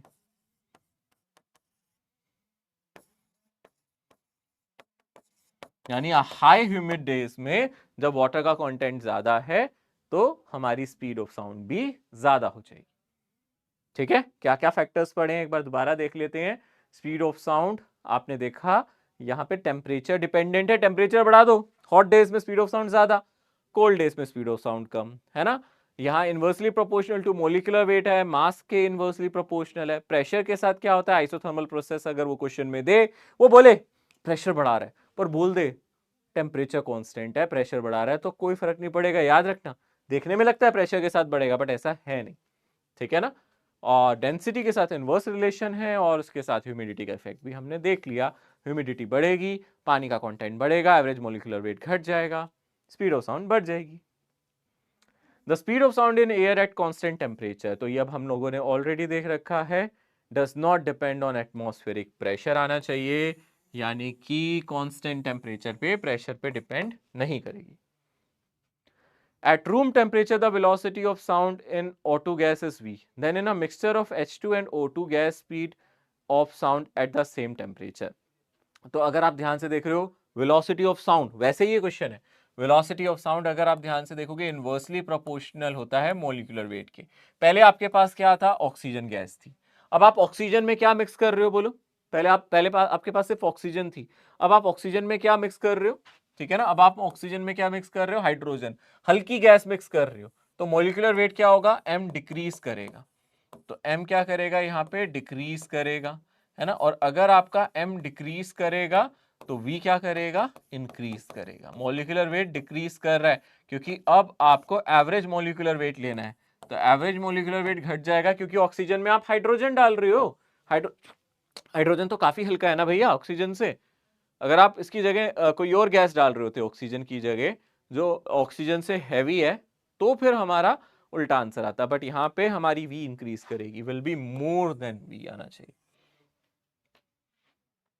The velocity of a sound in gas depends only on its wavelength, on density and elasticity, on intensity of sound, on amplitude. तो किस पे depend करती है, हम लोगों ने पढ़ा है इलास्टिसिटी पे डिपेंड करती है, गैस की डेंसिटी पे डिपेंड करती है। Two velocities of sound at same pressure in two monoatomic gases of density ρ1 and ρ2 are v1 and v2. ρ1 by ρ2 हमें 4 दिया, देन वैल्यू ऑफ। अब तो ये सिंपल क्वेश्चन है, अगर आप ध्यान से देखोगे टू velocity of sound at same pressure, same pressure है, दोनों मोनोएटमिक है ना, सेम प्रेशर है, दोनों मोनोएटमिक है, हमें पता है फॉर्मूला यहाँ पे यूज होना चाहिए गामा पी बाय रो, ठीक है। और अगर हम ध्यान से देखेंगे उसने बोला है गामा और पी दोनों सेम है, दोनों मोनोएटमिक है, दोनों का गामा सेम है, दोनों का प्रेशर सेम है, तो velocity inversely proportional to density आ जाएगा। और अगर आप v1 बाई v2 देखना चाहेंगे तो वो आएगा अंडर रूट ρ2 बाई ρ1, क्योंकि इनवर्सली प्रोपोर्शनल है। और हमें पता है ρ1 बाई ρ2 अगर 1/4 है तो ρ2 बाई ρ1 कितना होगा, 1/4 हो जाएगा। ρ1 बाई ρ2 4 है तो ये 1/4 हो जाएगा, तो 1/4 अंडर रूट, यानी कि ये 1/2 आ जाएगा। तो v1 बाई v2 आ जाएगा 1/2। If at STP velocity of a sound in a gas is इतना, the RMS velocity of gas molecule, तो हमें पता है दोनों में फर्क क्या है। वेलोसिटी ऑफ साउंड का अगर हम फॉर्मूला देखें वो है gamma RT divided by m, और VRMS की अगर मैं बात करूं वो कितना है हमारे पास, 3RT डिवाइडेड बाई m। और गामा की वैल्यू हमें दे रखी है 1.5, ये हो गया 3/2 लिख सकते हो आप, यानी कि ये हो गया under root 3RT divided by m, ठीक है ना। 3/2 RT divided by m, sorry gamma की जगह 3/2 लिख दिया, 3/2 RT डिवाइडेड बाई m, और हमें चाहिए रूट 3RT बाई m की वैल्यू। अरे ये तो बहुत सिंपल है ना, अगर आप VS को देखो यहां से ये नहीं लिख सकते, 1/√2 को आप यहां से बाहर ले लो, यहाँ पे आ जाएगा under root 3RT by m, आ जाएगा, √2 को इधर ले जाओ, यानी कि under root 3RT by m की वैल्यू मिल गई ना हमें। जो भी स्पीड ऑफ साउंड है उसमें √2 को मल्टीप्लाई कर दो, यही तो आ गया VRMS। तो VRMS क्या आ गया, √2 टाइम्स वेलोसिटी ऑफ साउंड, यानी कि √2 टाइम्स कितनी साउंड की स्पीड है यहाँ पे, 600 मीटर पर सेकेंड है, तो 600 √2 हमारा आंसर आ गया यहाँ पे। ओके, क्लियर है। देखो कैसे कंपेयर किया है उसने। The ratio of speed of sound in nitrogen gas to the helium gas at 300 kelvin. तो यहाँ पे हम लोगों को यहाँ पे किसका रेशियो लेना है बोलो, speed of V nitrogen divided by V helium, यही लेना ना। ठीक है ना, नाइट्रोजन टू हीलियम। तो ये किसके इनवर्सली प्रोपोर्शनल होगा यहाँ पे ये डिपेंड करेगा gamma R T divided by M, यानी कि मोलिकुलर वेट पे। तो molecular weight of helium divided by molecular weight of nitrogen, और हीलियम की अगर आप बात करोगे 2He4 होता है, यानी कि 4। ये मेरी मोनो एटमिक है, और नाइट्रोजन कितना हो जाएगा 28, है ना, नाइट्रोजन कितना हो जाएगा यहाँ पे 28 हो जाएगा। और कुछ भी दिया हुआ है, टेम्परेचर दोनों का सेम दे रखा है ना, टेम्परेचर दोनों का सेम दिया है, nitrogen gas to that of helium gas, ठीक है। तो यहाँ पे और क्या आ जाएगा, अच्छा गामा का फैक्टर भी तो है, गामा अलग होगा, एक मोनो एटमिक है एक डायटमिक है, सॉरी गामा को मिस मत करना। मैं पहले वेलोसिटी का फॉर्मूला दिखा देता हूँ, ये gamma R T by M है, तो velocity proportional to gamma by M, gamma को मिस नहीं करना है, गामा पे भी डिपेंड करेगी, गामा अलग अलग है ना, क्योंकि एक मोनो एटमिक है एक डायटमिक है, गामा के डायरेक्टली प्रोपोर्शनल, यानी कि gamma of helium, sorry gamma of nitrogen, ऊपर नाइट्रोजन है ना, हमें लिखना चाहिए गामा ऑफ नाइट्रोजन, और नीचे लिखना चाहिए गामा ऑफ हीलियम, और यहाँ पे हमें लिखना चाहिए molecular weight of nitrogen, molecular weight of helium. हाँ अब सही आएगा। अब गामा की अगर हम बात करें, गामा कितना होता है नाइट्रोजन के लिए, डायटमिक का पहले गामा लिख दो, गामा कितना हो गया डायटमिक का, जल्दी से देखो, नाइट्रोजन का गामा कितना होता है, हम लोगों को पता है गामा होता है Cp/Cv, इसका होता है 7/5, और गामा ऑफ हीलियम की बात करें ये आता है 5/3, ठीक है ना, ये मोनोएटमिक के लिए है, ठीक है। तो अब आप यहाँ पे डाल दो, यहाँ से आ जाएगा पहले 7/5 into 5 divided by 3 into helium के लिए डालोगे 4, और इसके लिए डालोगे 28, ठीक है, ओके। अगर कुछ कैंसिल होगा तो हम इसको कैंसिल कर देंगे, ये चला जाएगा ना, देखो 4 इंटू 7 ये 28 से चला गया, तो ये ऊपर आ गया 3 डिवाइडेड बाय 5 इंटू 5, यानी कि √3 तो ऐसे ही रहा, और नीचे आ गया 5, √5 इंटू 5, यानी कि ये ऑप्शन आ गया। सो आप देख सकते हैं यहाँ पे हमें गामा को भी लेना है, सिर्फ मॉलिक्यूलर वेट को नहीं लेना, गामा पे भी डिपेंड कर रहा है, क्योंकि एक मोनोएटमिक है एक डायटमिक है, हीलियम मेरी मोनोएटमिक है और नाइट्रोजन डायटमिक है, ये दोनों पे डिपेंड करेगा। At what temperature velocity of sound is double that at 0 degree Celsius? So यहाँ पे जब 0 डिग्री सेल्सियस लिखा जाए, पहले कैल्विन में कन्वर्ट कर लो, क्या होता है 0 डिग्री सेल्सियस 273 कैल्विन, ये नहीं किया गड़बड़ हो जाएगी। कैल्विन में मैंने पहले ही कहा था, जब रेशियो वगैरह लो कैल्विन में टेम्परेचर, बहुत स्ट्रिक्टली याद रखना है इस चीज को।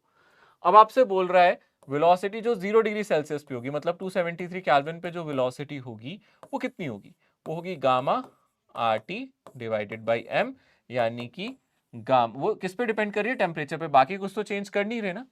और अब आपसे बोल रहा है जो नई वेलोसिटी है ना, जो न्यू वेलोसिटी है वो हमारी कितनी है, वो है 2 टाइम्स जो भी वेलोसिटी 273 केल्विन पे थी, ठीक है ना। तो यानी कि जो नई वेलोसिटी हो जाएगी, मैं उसको लिख सकता हूँ gamma R T divided by M, और टेम्परेचर मुझे नहीं पता वो किसके इक्वल हो जाएगी, मैं टेम्परेचर लिख देता हूँ यहाँ V' और इसको लिख देता हूँ T', ये किसके इक्वल हो जाएगी, अगर हम ध्यान से देखेंगे ये हो जाएगी 2 times gamma R divided by M, और टेम्परेचर कितना था यहाँ पे बोलो 273 केल्विन, यानी कि यहाँ पे लिख देते हैं 273। अब जस्ट आप स्क्वायर कर दो बोथ साइड और चीजें कैंसिल हो जाएंगी, यहाँ आ जाएगा gamma R by M T', और यहाँ हो जाएगा स्क्वायर करके 4, मैंने स्क्वायर किया both side, square both side, दोनों साइड्स मैंने इसका स्क्वायर कर दिया, ठीक है ना। V' मतलब नए टेम्परेचर पे ये फॉर्मूला, पिछले टेम्परेचर पे ये फॉर्मूला, T की जगह हम जानते हैं 273 केल्विन हमें पहले लेना था, नया टेम्परेचर निकालना है ना, ये आ जाएगा गामा आर बाई एम और 273, ठीक है, गामा आर ये कट गया, तो T' कितना आ गया 4 इंटू 273, यानी कि आ गया कुछ 1092 केल्विन, ये केल्विन में आया। कोई ऑप्शन है ये नहीं, तो फिर आप इसको डिग्री सेल्सियस में कन्वर्ट करो, डिग्री सेल्सियस में टेम्परेचर कम होगा ना, यानी कि 1092 माइनस 273 आप कर दो, ये आ जाएगा आपका 819, है ना, यही आ रहा है, हाँ 819 डिग्री सेल्सियस। इजी है, देख लो पहले केल्विन में आंसर आ रहा है, नहीं आ रहा तो डिग्री सेल्सियस में कन्वर्ट कर लेना, यहां से जो आंसर आएगा केल्विन में ही आएगा। Velocity of sound is maximum in, किस मीडियम में वेलोसिटी ऑफ साउंड मैक्सिमम होती थी, सॉलिड में, लिक्विड में या गैस में, किस में स्पीड ऑफ साउंड सबसे ज्यादा होता था, सॉलिड में, लिक्विड में या गैस में, एयर में, वाटर में, वैक्यूम में, स्टील में। ऑब्वियसली साउंड वैक्यूम में प्रोपगेट नहीं कर सकती, साउंड को मीडियम चाहिए, लाइट कर सकती है वैक्यूम में, पर साउंड तो प्रोपगेट ही नहीं करती, वैक्यूम में साउंड होती ही नहीं है, वो किस में होगी, स्टील में, सॉलिड है ना, ये सॉलिड है, सॉलिड में मैक्सिमम होगी। Okay, if the density of oxygen is 16 times of hydrogen, what will be the ratio of their corresponding velocity of sound? अब यहां पहले ध्यान से देखो, क्या दोनों मोनोएटमिक है या दोनों डायएटमिक है? ऑक्सीजन हाइड्रोजन दोनों डायएटमिक है, यानी कि वेलोसिटी सिर्फ मॉलिक्यूलर वेट पे डिपेंड करेगी, अब और किसी पे डिपेंड नहीं करेगी, है ना? याद रखो, दोनों मोनोएटमिक है या दोनों डायएटमिक हो तो फिर उस पर डिपेंड नहीं करती। एक क्वेश्चन हमने किया था, वहां हमने हीलियम से कंपेयर किया था नाइट्रोजन को, हीलियम मोनोएटमिक था और जो हमारा नाइट्रोजन था डायटमिक था, बट यहाँ पे दोनों ही डायटमिक है। ऑक्सीजन भी O2 होता है, डायटमिक है ना? हाइड्रोजन भी H2 होता है, डायटमिक है। नोबल गैसेस हमारी मोनोएटमिक होती है, हीलियम, नियन, आर्गन, बट ये नहीं है। What will be the ratio of their corresponding velocity? तो यानी कि यहाँ पे हम VO2 डिवाइडेड बाय VH2 जानना चाहते हैं, तो वो सिर्फ molecular weight of hydrogen bye molecular weight of oxygen पे डिपेंड करेगी। और अगर आप यहाँ ध्यान से डालो, ध्यान से देखो, हाइड्रोजन का कितना हो जाएगा 2 और ऑक्सीजन का नीचे कितना है 32, है ना? तो ये आ जाएगा √1/16, यानी कि 1/4। कितना आ जाएगा? 1:4। सिंपल है, ठीक है ना? जहां हमने H2 लिखा है, इसके अपोजिट हमने MH2 लिखा है, VO2 तो हमने यहाँ MO2 लिखा है। ओके, सो स्टूडेंट, यहीं तक सबसे पहले हम लोगों को चीजें समझनी है, आज यहीं तक रखते हैं। क्या इंपॉर्टेंट है, सबसे पहले मैं आपको एक बार रिकैप दे देता हूं, फिर आज का इंपॉर्टेंट बात भी आपको एक बहुत जरूरी बात भी बताने वाला हूं। रिकैप में हमने सबसे पहले ट्रैवलिंग वेव की इक्वेशन देखी, हमने velocity on a stretch string के बारे में देखा, ये टेंशन पे डिपेंड करता है, डेंसिटी पे करता है, मास डेंसिटी यहाँ लीनियर भी ले सकते हैं, वॉल्यूम भी ले सकते हैं, है ना? तो आप यहाँ भी देख सकते हो डेंसिटी के साथ इसका वेरिएशन कैसा है। दो अलग अलग फॉर्मूलाज मैंने यहाँ पे आपको लिखवाए, इससे रिलेटेड क्वेश्चंस कराए। वर्टिकल हैंगिंग स्ट्रिंग या रोप के बारे में डिस्कशन किया मैंने, दो अलग अलग केसेस इसमें भी डिस्कस किए। V directly proportional to √x होता है, x बॉटम से डिस्टेंस होता है। अच्छे क्वेश्चंस किए हमने इससे रिलेटेड। साउंड वेव पे आए, हमने साउंड वेव के बारे में पढ़ा, इसमें हमने देखा कि जो फॉर्मूला है स्पीड ऑफ साउंड का किन पे डिपेंड करता है, ये भी इलास्टिक प्रॉपर्टी और डेंसिटी यानी कि इनर्शियल प्रॉपर्टी पे करता है। यहाँ पे दो फॉर्मूला हमने देखे, एक न्यूटन्स का, एक लैपलेस का, है ना? तो दोनों चीजें ध्यान रखना, एक न्यूटन्स का एक्सप्लेनेशन है, पर जो करेक्शन है वो लैपलेस ने दिया है, तो लैपलेस का करेक्शन है। ये दोनों इंपॉर्टेंट है ना? दोनों ने अलग अलग तरीके से प्रोसेसेस को जज किया, न्यूटन ने आइसोथर्मल, तो लैपलेस ने एडियाबैटिक प्रोसेस इसको बोला। ओके, तो यहां तक आप लोग जितने भी क्वेश्चंस है कर सकते हैं। आज का इंपॉर्टेंट पार्ट, एक और इंपॉर्टेंट पार्ट और बहुत जरूरी पार्ट, वो है आज जन्मदिन नेताजी सुभाष चंद्र बोस का। तो सबसे पहले सर झुका के इनको नमन करेंगे हम, बहुत ही बड़े लीडर हैं हमारे, इनके नाम में ही नेताजी रिफ्लेक्ट हो रहे हैं। ये एक ऐसे लीडर हैं, एक ऐसे नेता हैं जिन्होंने खुद को नेता घोषित नहीं किया। जनरली जो लीडर्स होते हैं वो अपने आप को नेता घोषित करते हैं, वो बताते हैं कि मैं इस बार इलेक्शन में खड़ा आ रहा हूं, मैं आपका लीडर हूं, मैं आपका नेता हूं। पर ये एक अलग तरीके के लीडर थे, इनको लोगों ने नेता बनाया था, ये लोगों के सच्चे लीडर थे, सच्चे नेता थे। ऐसे ही नहीं इनकी कहानी बन गई, ऐसे ही इनको नेताजी ने बना दिया। मैं इनको एक शॉर्ट सी, ज्यादा बड़ी नहीं, एक छोटी सी स्टोरी और इनके बेसिकली इनके जो जीवन का एक्सपीरियंस है उसकी टर्म्स में एक्सप्लेन करना चाहूंगा। ओके, ठीक है। तो अगर मैं ध्यान से देखूं नेताजी की ये जो स्टोरी है, ये नेताजी बनने का सफर कैसे शुरू हुआ। बचपन से ही ये बहुत ही बुद्धिमान और तेजस्वी व्यक्ति थे, काफी ज्यादा इंटेलिजेंट थे, ये बचपन से ही अपनी क्लासरूम में टॉप किया करते थे, एक अच्छे स्टूडेंट रहा करते थे। इनका दिमाग, इनकी बुद्धि की तारीफ हर कोई किया करता था। हाँ, जब ये स्कूल की बात करें, स्कूल से जब ये कॉलेज में गए, प्रेसिडेंसी कॉलेज आपने सुना होगा नाम, इनका जन्म हुआ था उड़ीसा में। एक ऑब्वियसली सुभाष चंद्र बोस एक बंगाली फैमिली से रिलेट करते थे। तो जब ये अपने कॉलेज डेज की बात करें, प्रेसिडेंसी कॉलेज में थे, उस समय की बात है, वहां पे एक प्रोफेसर, ऑब्वियसली तब ब्रिटिश हुकूमत हम पे राज किया करती थी, वो प्रोफेसर ब्रिटिश थे, वो वहां के अंग्रेज थे, और वो इंडियन स्टूडेंट्स को पढ़ाते तो थे बट उनको मारते बहुत थे, असॉल्ट बहुत करते थे, गंदी बातें करते थे, उनको बहुत डराते धमकाते थे और वायलेंस करते थे, उनको पीट दिया करते थे। अगर कोई क्रॉस क्वेश्चन कर दिया करता था तो खासकर वो बिल्कुल सहन नहीं करते थे, बर्दाश्त नहीं करते थे और वो हाथ उठा देते थे। मारना पीटना उनके लिए एक आम बात हो गई थी उस टाइम पे। नेताजी जो हमारे हैं, सुभाष चंद्र बोस जी की अगर मैं बात करूं, ये अपने कॉलेज यूनियन के लीडर हुआ करते थे। ऑब्वियसली लीडरशिप क्वालिटी इनमें तब से ही थी, उन लोगों को, बच्चों ने तो पहले लीडर मान लिया था अपना। तो ये इन्होंने बगावत शुरू की, इन्होंने कंप्लेन की डीन से, प्रिंसिपल से कि ऐसा ना करें, इनको समझाया जाए, प्रोफेसर को माफी मांग लेनी चाहिए बच्चों से, और ये बिहेवियर बर्दाश्त नहीं करेंगे। क्यों करें, हमारा देश, क्यों बर्दाश्त करें हम किसी की बात। इन्होंने स्पष्ट कर दिया था कि हम लोग नहीं सहन करेंगे ये अत्याचार। तो वहां के जो प्रिंसिपल, डीन जो भी थे उस टाइम पे, उन्होंने नहीं मानी उनकी बात। उन्होंने कहा क्या मतलब है, कैसे कोई प्रोफेसर माफी मांग लेगा, ब्रिटिश तो हुकूमत कर रही है यहां पे, आपसे नहीं माफी मांगी जाएगी। मना कर दिया। इन्होंने स्ट्राइक करी, इन्होंने बगावत शुरू करी, स्ट्राइक कर दी स्टूडेंट्स ने, क्लासरूम जाना बंद कर दिया। बात इतनी बढ़ गई, मीडिया में हर जगह वो बात ऐसे फैली एकदम आग की तरह कि फाइनली उस प्रोफेसर को माफी मांगनी पड़ी। नहीं सुधरे पर प्रोफेसर, माफी मांग ली, लोगों को दिखाने के लिए माफी मांग ली, अपनी नौकरी बचाने के लिए मांग ली, नहीं सुधरे पर उसके बाद भी वो जारी रखा बच्चों को मारना पीटना। पर अब माहौल बदल गया था। जब उन्होंने किसी बच्चे पे हाथ उठाया, किसी स्टूडेंट पे उठाया, उन्होंने बैकफायर किया, उन्होंने दोबारा से उनको करा। ठीक है ना, हालांकि वायलेंस अच्छी चीज नहीं है, बट इनका कहना था नाजायज किसी की कोई चीज सहन नहीं करनी, अत्याचार को सहन करना सबसे बड़ा अपराध है, ये नेताजी कहते थे। तो इन्होंने कहा था कि बिना बात की वायलेंस हम बर्दाश्त नहीं करेंगे। अगर वो जस्टिफाई कर दें कि वो क्यों किसी को मार रहे हैं तो सही बात है, बट ये कोई रीजन नहीं है कि आप एक डिस्क्रिमिनेशन करें, वो भी हमारे देश में, देश हमारा। ठीक है, तो इन्होंने उसका विरोध किया और उन्होंने उनको पीट दिया। ठीक है, सो डेफिनेटली ऐसा होने के बाद इनके अगेंस्ट बहुत कड़े वर्ड यूज किए गए, इनको कॉलेज से निकाला गया। इनको ये बोला गया, निकालने से पहले ये बोला गया आपने एक प्रोफेसर के या फिर आपने किसी के पीठ पे वार किया है। तो इन्होंने जवाब दिया कि आप पीठ पे वार नहीं करते, हम सीधा कहा इन्होंने, पीठ पे वार नहीं करते, हिंदुस्तानी है हम, सामने से वार किया है, मैंने पीठ पे वार नहीं किया। गलत शब्द का इस्तेमाल ना करें हमारे लिए, सामने से, पीठ पे वार नहीं किया। इन्होंने खुल के बोला ये बात, और इनको निकाल दिया कॉलेज से। और काफी कमिटी बैठी, उसके बाद भी इनको बुलाया गया दोबारा से कि आप माफी मांग लो प्रोफेसर से, हम माफ कर देंगे। झुकाने की कोशिश की गई, पर ये कहां झुकने वाले थे, ये नहीं झुके। ठीक है, दृढ़, एकदम सॉलिड, ये अपनी बात पे अटल रहे। इनका सबसे बड़ा जो पॉइंट है ना वो यही है, ये अड़ जाते थे ना किसी चीज पे और सच्चाई के लिए अड़ते थे, ऐसा नहीं है। एक होता है अड़ना गलत चीजों के लिए, एक होता है अड़ना अपने अपने स्वाभिमान के लिए, अपने देश के लिए। ये अड़ जाते थे, ये कहा मैं नहीं झुकूंगा।